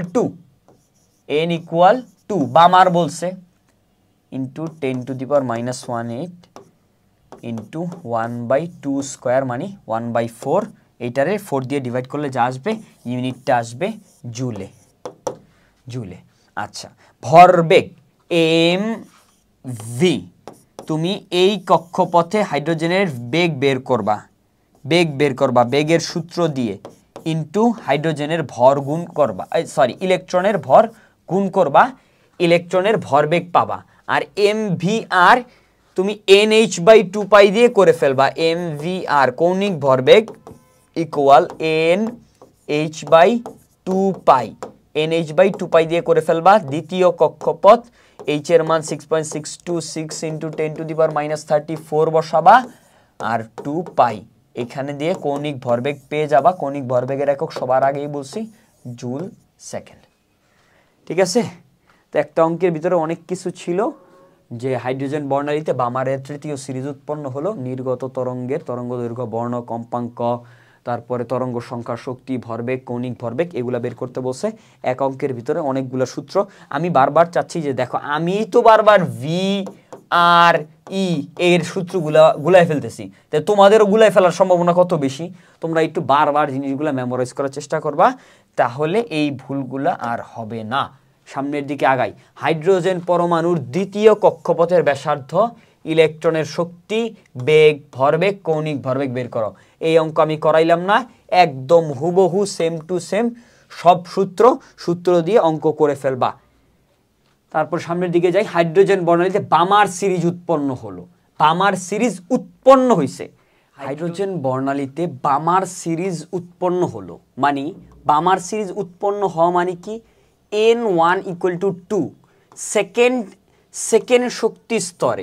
সেকেন্ড শক্তি স্তরে কোথাও থেকে, যে কোনো একটা জায়গা থেকে একটা তরঙ্গ দৈর্ঘ্য বা ইলেকট্রন আসছে। বামার সিরিজ উৎপন্ন হলো কথা বললে মনে রাখবা, অমুক সিরিজ উৎপন্ন হলো, তমুক সিরিজ উৎপন্ন হলো, মানে হইল n1 এর মান 2, n1 এর মান 2, n1 এর মান 2 হইলে ভাইয়া n2 বা n হায়ারের মান তো জানি না, n হায়ারের মান ইনফিনিটি ধরবা, কারণ তুমি জানো না কোথা থেকে এসে ইলেকট্রন উৎপন্ন হয়েছে, তুমি ধরে নিবা ইনফিনিটি থেকে এসে বামার সিরিজ উৎপন্ন করছে। উৎপন্ন হইলে তরঙ্গের বর্ণ কিরূপ হবে, 1/λ বের করে ফেলি, আর h ইন্টু 1/2 স্কোয়ার লো স্কোয়ার মাইনাস 1/ইনফিনিটি স্কোয়ার, মানে ইনফিনিটি, এটার মান 0 আসবে, তার মানে তোমার আসবে ল্যামডা ইকুয়াল 1/λ ইকুয়াল আর h/4 বা lambda equal 4 divided by Rydberg ধ্রুবক আর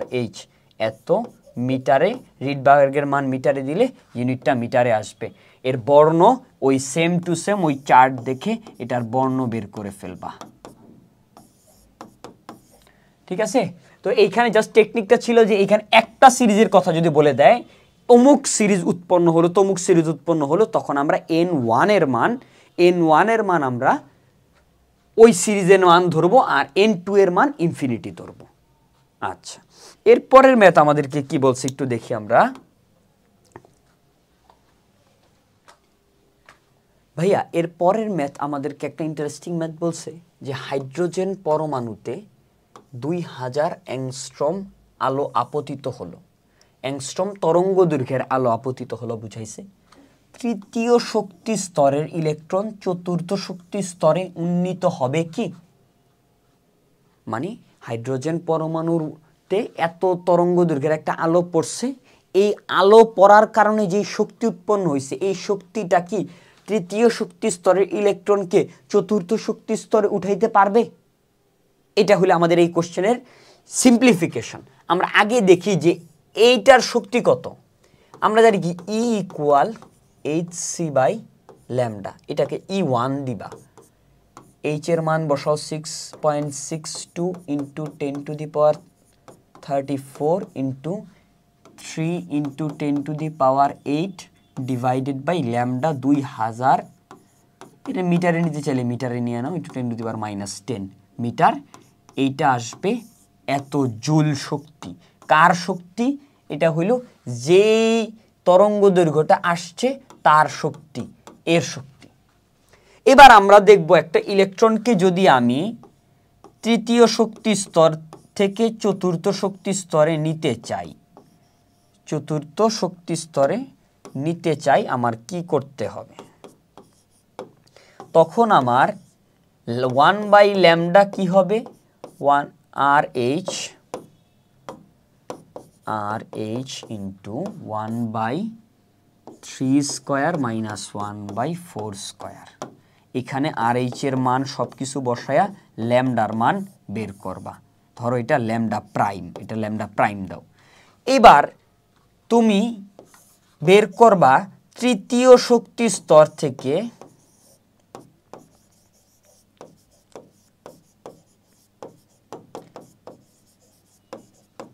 চতুর্থ শক্তি স্তরে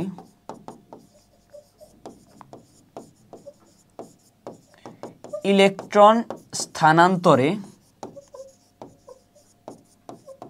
প্রয়োজনীয় শক্তি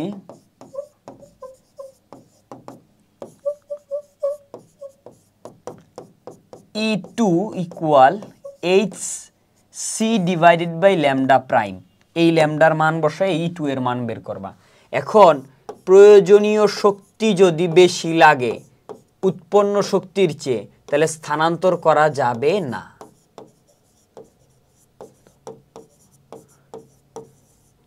আর যদি প্রয়োজনীয় শক্তির চেয়ে উৎপন্ন শক্তি বেশি হয়ে থাকে তাহলে স্থানান্তরিত হবে।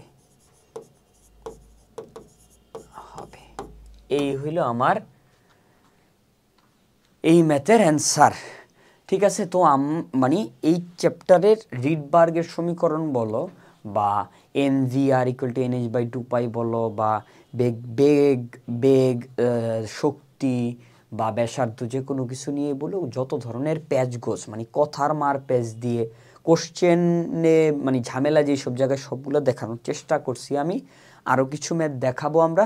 তোমরা জাস্ট ধরো যে একটা ম্যাথে আরেকটা ম্যাথের থেকে ডিফারেন্ট কোন জায়গায়, একরকম ম্যাথ তো করাচ্ছি না সব, একটা ম্যাথ আরেকটা ম্যাথ থেকে ডিফারেন্ট কোন জায়গায়। যেমন এই যে এই ম্যাথটার ক্ষেত্রে তোমার দুইটার এনার্জি বের করে তারপরে জিনিসটা ক্যালকুলেট করা লাগবে। কারণ এনার্জি, যে এনার্জির পার্সপেক্টিভে যে আমি তুলনা করব, এটা তোমার মাথায় আসতে হবে, ঠিক আছে? এই জিনিসটা তোমার মাথায় খেলতে হবে, মানে অঙ্ক করতে করতে তোমার বুঝতে হবে যে না, এখন আমার এনার্জি নিয়েই হিসাব কিতাব করতে হবে। আচ্ছা, কোয়ান্টাম সংখ্যা। এবার কোয়ান্টাম সংখ্যা আসলে এই চ্যাপ্টারের অন্যতম একটা গুরুত্বপূর্ণ টপিক। এইখান থেকে ব্যাখ্যামূলক কোশ্চেন আসে, আমি ওইটারে ম্যাথের টাইপে ধরে আমি ওই কোশ্চেনগুলো করায় দেওয়ার চেষ্টা করব। আগে কোয়ান্টাম সংখ্যার বেসিক সম্পর্কে আমরা একটু জানি, আশা করি তোমরা সবাই জানো এগুলা। এক নম্বরে হইল প্রধান বা প্রিন্সিপাল কোয়ান্টাম সংখ্যা। কোয়ান্টাম সংখ্যা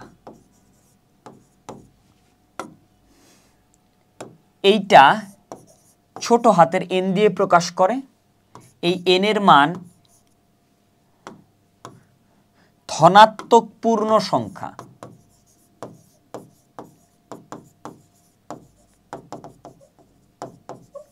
মানে 0 হবে 1 2 3 4। এন এর মান 1 মানে এটা কে শেল এল এম এন, ধনাত্মক পূর্ণ সংখ্যা। আচ্ছা, এই প্রধান কোয়ান্টাম সংখ্যা কক্ষপথের আকার প্রকাশ করে, মানে একটা কক্ষপথ কতটুকু বড় হবে, প্রথম কক্ষপথ এতটুকু হবে, আর দ্বিতীয় কক্ষপথ এতটুকু হবে, তৃতীয় কক্ষপথ এতটুকু হবে। আকার, ভাইয়া আকার আর আকৃতির মধ্যে জিনিসটা বিস্তর পার্থক্য আছে। আকার মানে হলো কতটুকু বড় বা কতটুকু ছোট। আকার মানে হলো বড় ছোট, কতটুকু বড় বা ছোট। আর আকৃতি মানে কি? আকৃতি মানে হলো যে এটা কোন আকৃতির। আকৃতি মানে হলো ধরো এটা হইতে পারে গোলক আকার, এটা হইতে পারে ডাম্বেল আকার, মানে আকৃতির শেপ। এটা হইল সাইজ আর এটা হইল শেপ, ঠিক আছে? দুই জিনিস। তাহলে প্রধান কোয়ান্টাম সংখ্যা বা প্রিন্সিপাল কোয়ান্টাম সংখ্যা কক্ষপথের আকার প্রকাশ করে, এর মান ধনাত্মক পূর্ণ সংখ্যা, 0 হইতে পারবে না। আমরা সেকেন্ড কোয়ান্টাম সংখ্যা হিসেবে আমরা জানি যে অ্যাজিমুথাল, এর অনেকগুলা নাম, অ্যাজিমুথাল বা সমারফিল্ড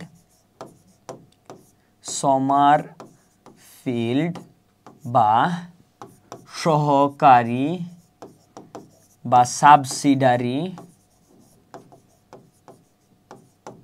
কোয়ান্টাম সংখ্যা। আচ্ছা, এইটাকে এল দিয়ে প্রকাশ করে। এই এল এর মান কি? এল এর মান 0 থেকে n-1 পর্যন্ত, 0 থেকে n-1 পর্যন্ত, মানে কক্ষপথের নাম্বার অনুযায়ী ডিপেন্ড করে। যেমন ধরো কক্ষপথের সংখ্যা 4 নাম্বার কক্ষপথের ক্ষেত্রে এল এর মান হিসাব করব, তাহলে এল এর মান হবে 4টা হবে 3 পর্যন্ত, 0 থেকে 0 সহ 4টা হবে 0 1 2 3। এটা দিয়ে বোঝায় s orbital, p d f orbital. এই অ্যাজিমুথাল বা সাবসিডারি বা সমারফিল্ড, যাই কোয়ান্টাম সংখ্যাই বলো, এর কাজ হলো এটা কক্ষপথের আকৃতি, শেপ প্রকাশ করে, ঠিক আছে? আমরা তো আকৃতি জানি, তারপরও একটু দেই। এইটা কিন্তু বৃত্তাকার না, বৃত্তাকার দিলে দিবা না, এগুলো 3D ভাইয়া। এটা হইল গোলক আকার, পি অরবিটাল ডাম্বেল আকার,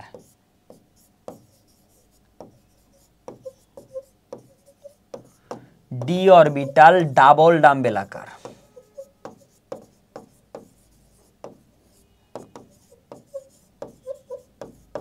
এই এফ অরবিটাল আপাতত জানার দরকার নাই, এটা 3D শেপ।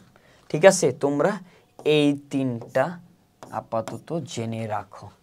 তাহলে অ্যাজিমুথাল কোয়ান্টাম সংখ্যা বা সহকারী কোয়ান্টাম সংখ্যা সম্পর্কে আমরা জানলাম। এটার রেঞ্জ 0 থেকে n-1 পর্যন্ত। এরপরে আমরা 3 নম্বর ম্যাগনেটিক কোয়ান্টাম সংখ্যা, ম্যাগনেটিক বা চুম্বকীয় কোয়ান্টাম সংখ্যার মান জানব।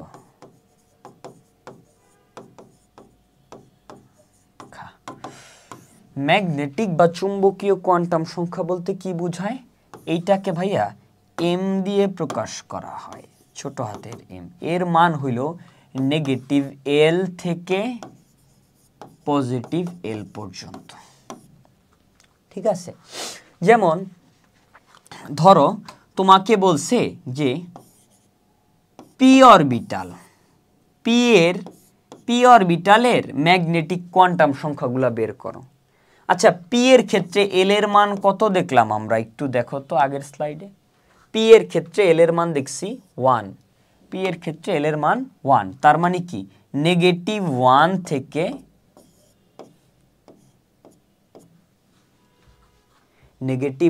থেকে পজিটিভ 1 পর্যন্ত। ভাইয়া দেখো যে এন এর মান প্রধান কোয়ান্টাম সংখ্যার মানের উপর নির্ভর করে সহকারী কোয়ান্টাম সংখ্যার মান, মানে এটার মানের উপর নির্ভর করে এটা, আর এটার মানের উপর নির্ভর করে ম্যাগনেটিক কোয়ান্টাম সংখ্যার নাম। এটার মান হয় 0 থেকে n-1 পর্যন্ত, আর এটার মান হয় -l থেকে +l পর্যন্ত। ঠিক আছে, তো এইটা দিয়ে কি বোঝায় দেখো, আমি পি এর জন্য বের করছি। পি অরবিটালের 3টা উপশক্তি স্তর না, P X, P Y, P Z. ভাইয়া আমি যদি ডি এর জন্য বের করতাম, ডি এর জন্য এল হইল 2, এল এর মান 2, এল এর মান এখানে L1,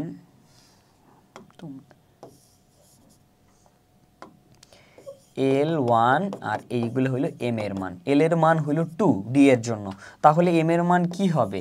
এম এর মান হবে -2, -1, 0, +1, +2। এই যে 5টা উপশক্তি স্তর ডিনোট করে X Y, Y Z, Z X, X square minus Y square, আর এটা ডি জেড স্কোয়ার। ঠিক আছে, এফ এর ক্ষেত্রে 7টা থাকে, যাই না কোনো লাভ নাই, আপাতত জানার দরকার নাই। তাহলে ম্যাগনেটিক কোয়ান্টাম সংখ্যার কাজ হলো উপশক্তি স্তর সংখ্যা নির্দেশ করে। উপশক্তি স্তর আবার অনেক জায়গায় অরবিটালের উপশক্তি স্তর একসাথে গুলায় ফেলে।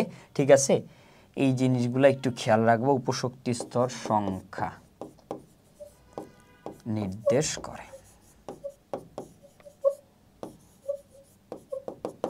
তো আমরা 3টা কোয়ান্টাম সংখ্যা দেখলাম। 3টা কোয়ান্টাম সংখ্যা দেখার পর আমরা লাস্ট কোয়ান্টাম সংখ্যা দেখব, ঘূর্ণন কোয়ান্টাম সংখ্যা বা স্পিন বা ঘূর্ণন কোয়ান্টাম সংখ্যা। স্পিন বা ঘূর্ণন কোয়ান্টাম সংখ্যা।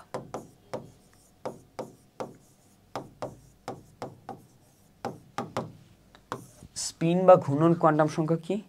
স্পিন হইল 2টা, বুঝছো? এস হইতে পারে হয় পজিটিভ হাফ, হয় নেগেটিভ হাফ। মানে একটা ইলেকট্রন একটা অরবিটালের মধ্যে হয় এই দিকে থাকতে পারে, না হয় এই দিকে থাকতে পারে। এই দিকে ঘুরলে, এই দিক বরাবর থাকলে তারে আমি ধরে নিতেছি বাই ডিফল্ট পজিটিভ হাফ। ধরো এই দিকে থাকলে ধরে নিতেছি নেগেটিভ হাফ। কথা বোঝা যায় যে আমরা স্পিন কোয়ান্টাম সংখ্যা, স্পিন একটা অরবিটালে 2টা ইলেকট্রনের স্পিন +1/2 আর -1/2 হইতে পারে। একটু একটা জিনিস খেয়াল রাখবা, একই অরবিটালে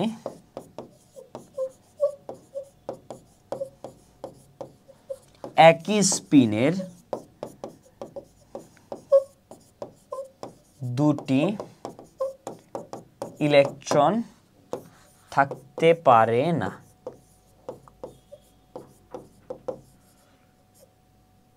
ঠিক আছে, আসলে এদিকে ঘুরাইতে চাবে আর এদিকে ঘুরাতে চাবে, আসলে নিট ঘূর্ণন বা লব্ধি কোনো ঘূর্ণন থাকবে না, আর একই স্পিনের হইলে দুজনে একই দিকে ঘুরায় ফেলবে। ঠিক আছে, এই জন্য স্পিন কোয়ান্টাম সংখ্যার ক্ষেত্রে আমার জাস্ট জানার বিষয় হলো প্লাস হাফ আর মাইনাস হাফ হইতে পারে, আর একই অরবিটালে দুইটা ইলেকট্রনের স্পিন কোয়ান্টাম সংখ্যার মান কখনো সেম হতে পারবে না। আচ্ছা, আমরা এবার যদি একটা জিনিস দেখি যে কোয়ান্টাম সংখ্যার কোন সেটটি, আমাদের এরকম কোশ্চেন আসে অনেক, কোয়ান্টাম সংখ্যার কোন সেটটি বাস্তব, কোন সেটটি অনুমোদিত। আমাকে এখানে বলছে যে n=2, এল এর মান কি, এল এর মান 1 বলছে, এখানে এল এর মান কি হইতে পারে 0 থেকে n-1 পর্যন্ত, হ্যাঁ হইতে পারে।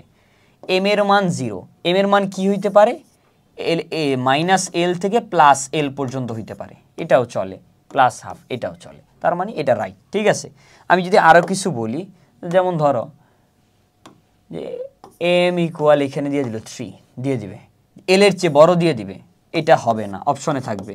তারপরে ধরো n = 3 দিল, l = 1 দিল, m =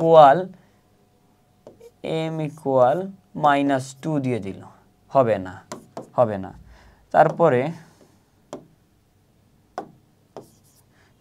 নাম্বার, এইখানে অনেক সময় স্পিন সব কিছু ঠিক রাখে, 3 m = 0, m আগে লিখলাম ধরো 1, স্পিন s দিয়ে দিল +1, এরকম অপশন থাকবে, হবে না। ঠিক আছে, তোমরা একটু এই জিনিসগুলো চেক করতে করতে যাবা, এই এমসিকিউটা অনেক বেশি আছে যে কোন সেটটা সম্ভব। ঠিক আছে, কোন সেটটা সম্ভব। আর একটা জিনিস আসে যে কোন অরবিটালটি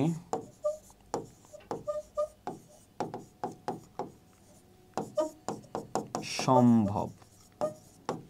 ঠিক আছে, কোন অরবিটাল সম্ভব, মনে রাখবা কোয়ান্টাম সংখ্যা, প্রধান কোয়ান্টাম সংখ্যা n এর মান যত অরবিটাল হবে, অরবিটাল বা উপশক্তি স্তর, একই যেই বইয়ে যেভাবে লেখা আছে, উপশক্তি স্তর ততটি। দেখো s p d f 4টা, হ্যাঁ, তো আমাকে যদি বলে 1p সম্ভব, আচ্ছা দেখো 1 উপশক্তি স্তর থাকবে এর একটা, আমি কি বলছি n এর মান যত অরবিটাল বা উপশক্তি স্তর ততটি, এর উপশক্তি স্তর থাকবে একটা, 1s সম্ভব কিন্তু 1p সম্ভব না। 2d 2 কি 2 এর জন্য থাকবে প্রধান শক্তি n এর মান 2, তার মানে এর অরবিটাল থাকবে দুইটা, s আর p, 2d সম্ভব না। 3f এর প্রধান শক্তি স্তর কত 3 নাম্বার, তার মানে এর অরবিটাল থাকবে 3টা, s p d, এর f সম্ভব না।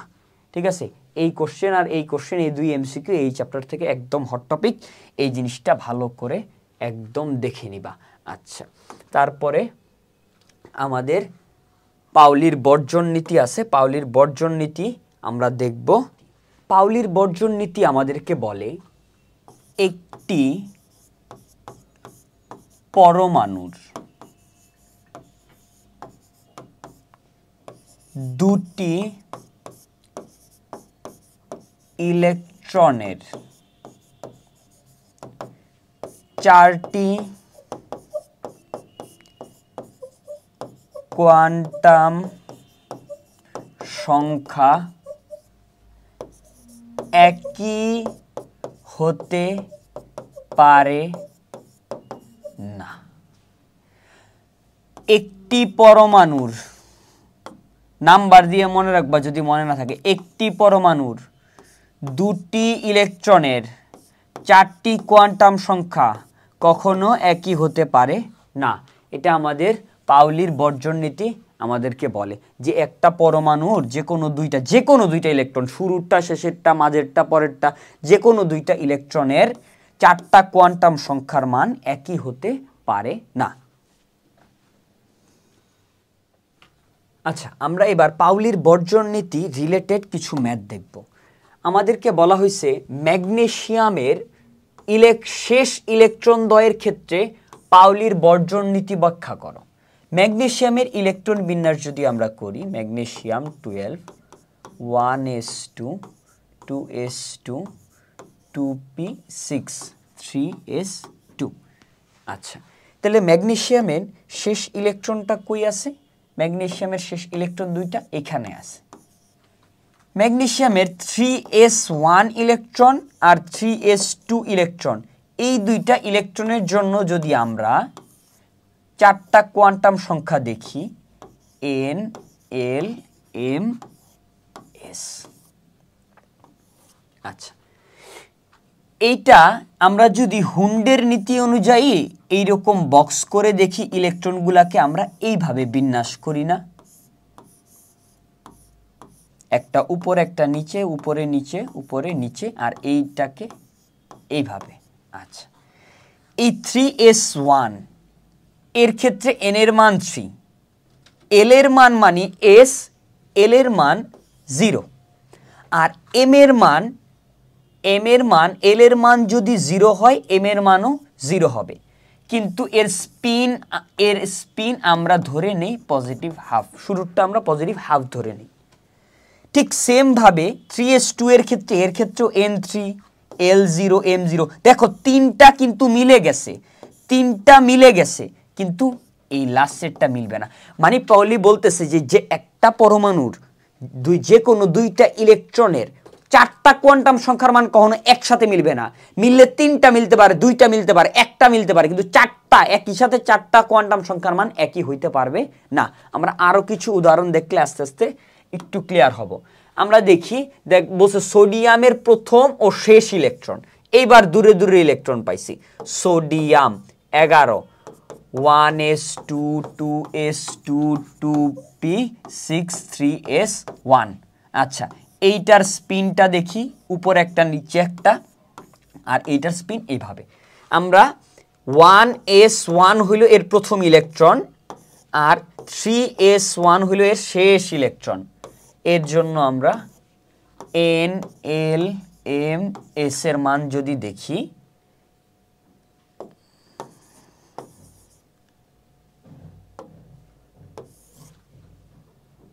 1s1 3s1, n এর মান 1, l এর মান 0, m এর মান 0, s এর মান প্লাস হাফ, n এর মান 3, l 0 0, এইটাও প্লাস হাফ, এই যে প্রথম শেষ, এটাও প্লাস হাফ। দেখো এই জায়গাও কিন্তু অন্য তিনটা মিলে গেছে, এই যে দেখো, এই যে এইটা বাদে বাকি তিনটা মিলে গেছে, ঠিক আছে? মানে একটা মিলবে না, তুমি মিলাইতে পারবা না, কখনোই একটা মিলাইতে পারবা না। আমরা একটু যদি হুন্ডের নীতি দেখি, হুন্ড কি বলে?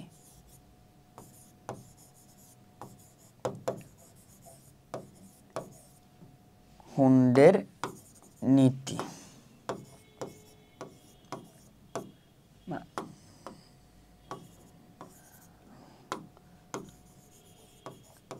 হুন্ড বলে যে ইলেকট্রনগুলা প্রত্যেকটা কক্ষপথে ইলেকট্রনগুলো আগে একটা একটা করে যাবে। হুন্ডের কথাগুলা বুঝো। প্রথমে বলে যে আগে অর্ধপূর্ণ করবে সব ফাঁকা অরবিটালকে,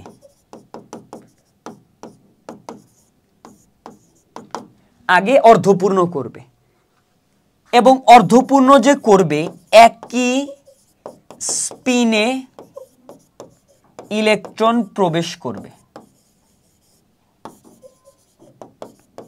একই স্পিনে সবাই, এই যে প্লাস হাফেই গেছে, সবাই একই স্পিনে যাবে। প্রথমে ইলেকট্রন অর্ধপূর্ণ করবে, প্রথমেই ইলেকট্রন গিয়ে দুইটাকে পূর্ণ করে বাকিগুলাকে খালি করে রাখবে না, দুইটাকে পূর্ণ করে, মানে এই যে এই দুইটাকে পূর্ণ করে বাকিগুলাকে ফাঁকা ফাঁকা রাখবে না, এভাবে করবে না। প্রথমে ইলেকট্রন একটা একটা করে যাবে এবং একই স্পিনে যাবে, এরকমও হবে না। আবার ভাইয়া এটা এই যে এইটাই ভাবে গেছে, এটাই ভাবে গেছে, এরকমও হবে না। একই স্পিনে যাবে, অর্ধপূর্ণ করবে। এরপর তারপর ফাঁকা, তারপর অর্ধপূর্ণ অরবিটালগুলোকে এইখানে লিখি, অর্ধপূর্ণ অরবিটালগুলোকে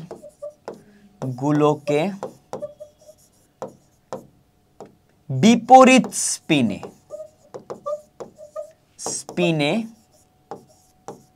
ঢুকে পূর্ণ করবে। এইবার যাবে বিপরীত স্পিনে। এইবার এই যে এতক্ষণ ছিল কি একই স্পিনে অর্ধপূর্ণ করছে, এবার বিপরীত স্পিনে একটা করে পূর্ণ করবে, বিপরীত স্পিনে একটা করে পূর্ণ করবে, বিপরীত স্পিনে একটা করে পূর্ণ করবে। এটাই আমাদেরকে হুন বলে, যে আগে অর্ধপূর্ণ করতে হবে। অর্ধপূর্ণ করতে হইলে একই স্পিনে যাইতে হবে, সবার ভিতরে একই স্পিনে যাইতে হবে। তারপরে একই স্পিনে প্রবেশ করার পরে যদি এক্সট্রা ইলেকট্রন তোমার হাতে থাকে, তখন বিপরীত স্পিনে আস্তে আস্তে একটা একটা করে পূর্ণ করতে থাকো। এটাই আমাদের হুন বলে। আর আমরা ছোটবেলায় শিখছি, এটা এখন শিখা আসলেও সময় কিনা তাও একটু দেখাই দিই, কেউ যদি ভুলে যাও। আউফবাউ নীতি,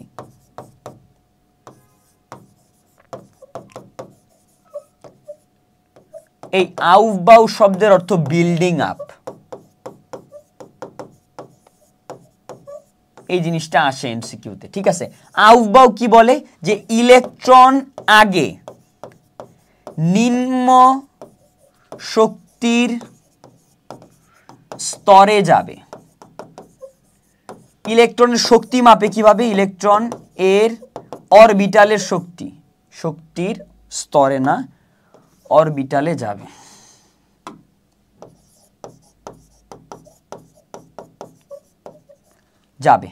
ইলেকট্রনের অরবিটালের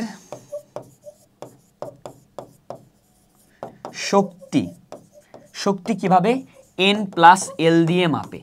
আচ্ছা, এইটা প্যারা না, প্যারা হইল এই যে 2p আর 3s, 4p 5s, এদের দেখো শক্তি সমান। এই যে 2 + 1 3, আবার এর 2 + 1 সরি এর 3 + 0,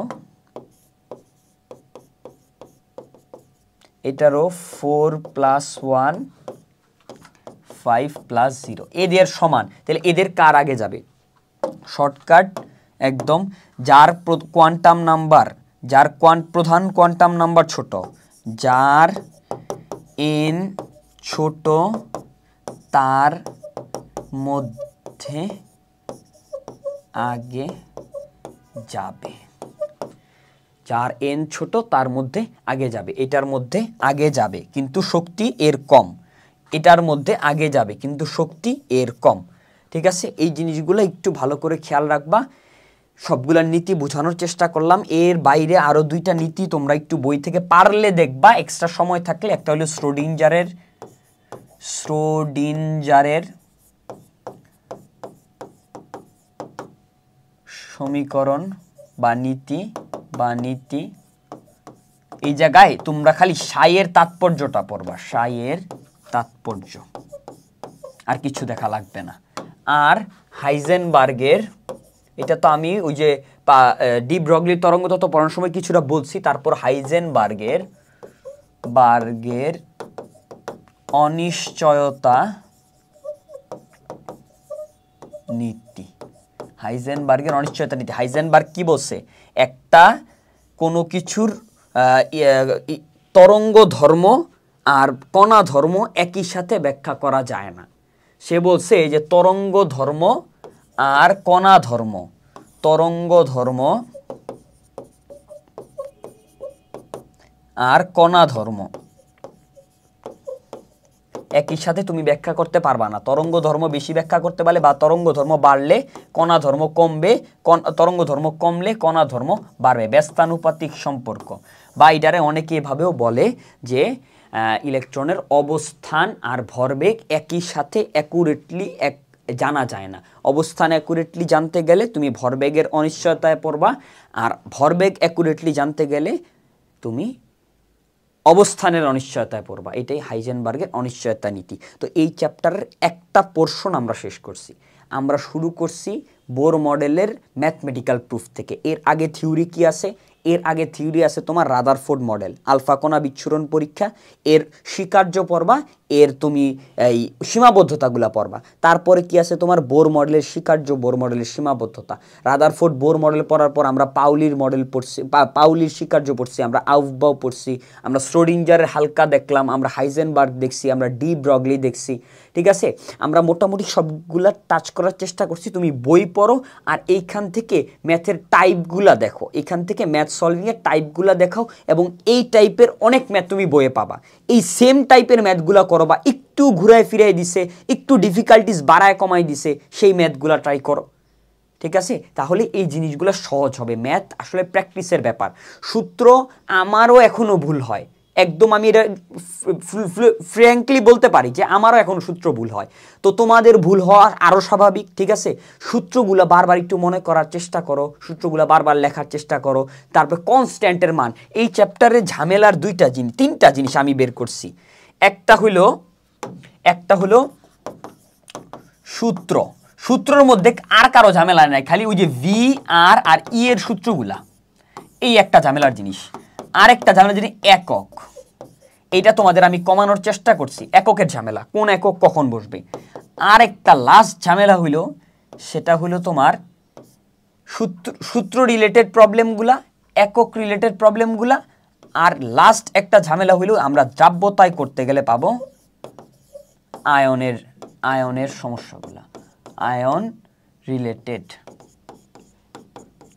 ওই সমস্যাগুলা পাবো। ঠিক আছে, আর এই চ্যাপ্টারে আর ওই রকম সমস্যা নাই। তোমরা একক রিলেটেড জিনিসগুলা, ক্যালকুলেশন রিলেটেড জিনিসগুলা একটু ক্লিয়ার করে ফেলো, তাহলে এই চ্যাপ্টারে আশা করি আর সমস্যা থাকবে না। আর ম্যাথমেটিক্যাল কোর্স যেহেতু এটা, তোমরা নিজেরাও ম্যাথ প্রচুর প্র্যাকটিস করো। এখানেও এই কোর্সে তোমাদেরকে এনাফ অ্যামাউন্টের ম্যাথ প্র্যাকটিস করায় দেওয়া হবে। ঠিক আছে, কিন্তু এইটা এর মানে এই না যে এখান থেকে সব কিছু কোশ্চেন আসবে। তোমারও নিজের এর পাশাপাশি এই টাইপের ম্যাথগুলা একটু ডিফিকাল্টিস বাড়ায়া কমায়া নিজের মতো করে প্র্যাকটিস করতে হবে। ঠিক আছে।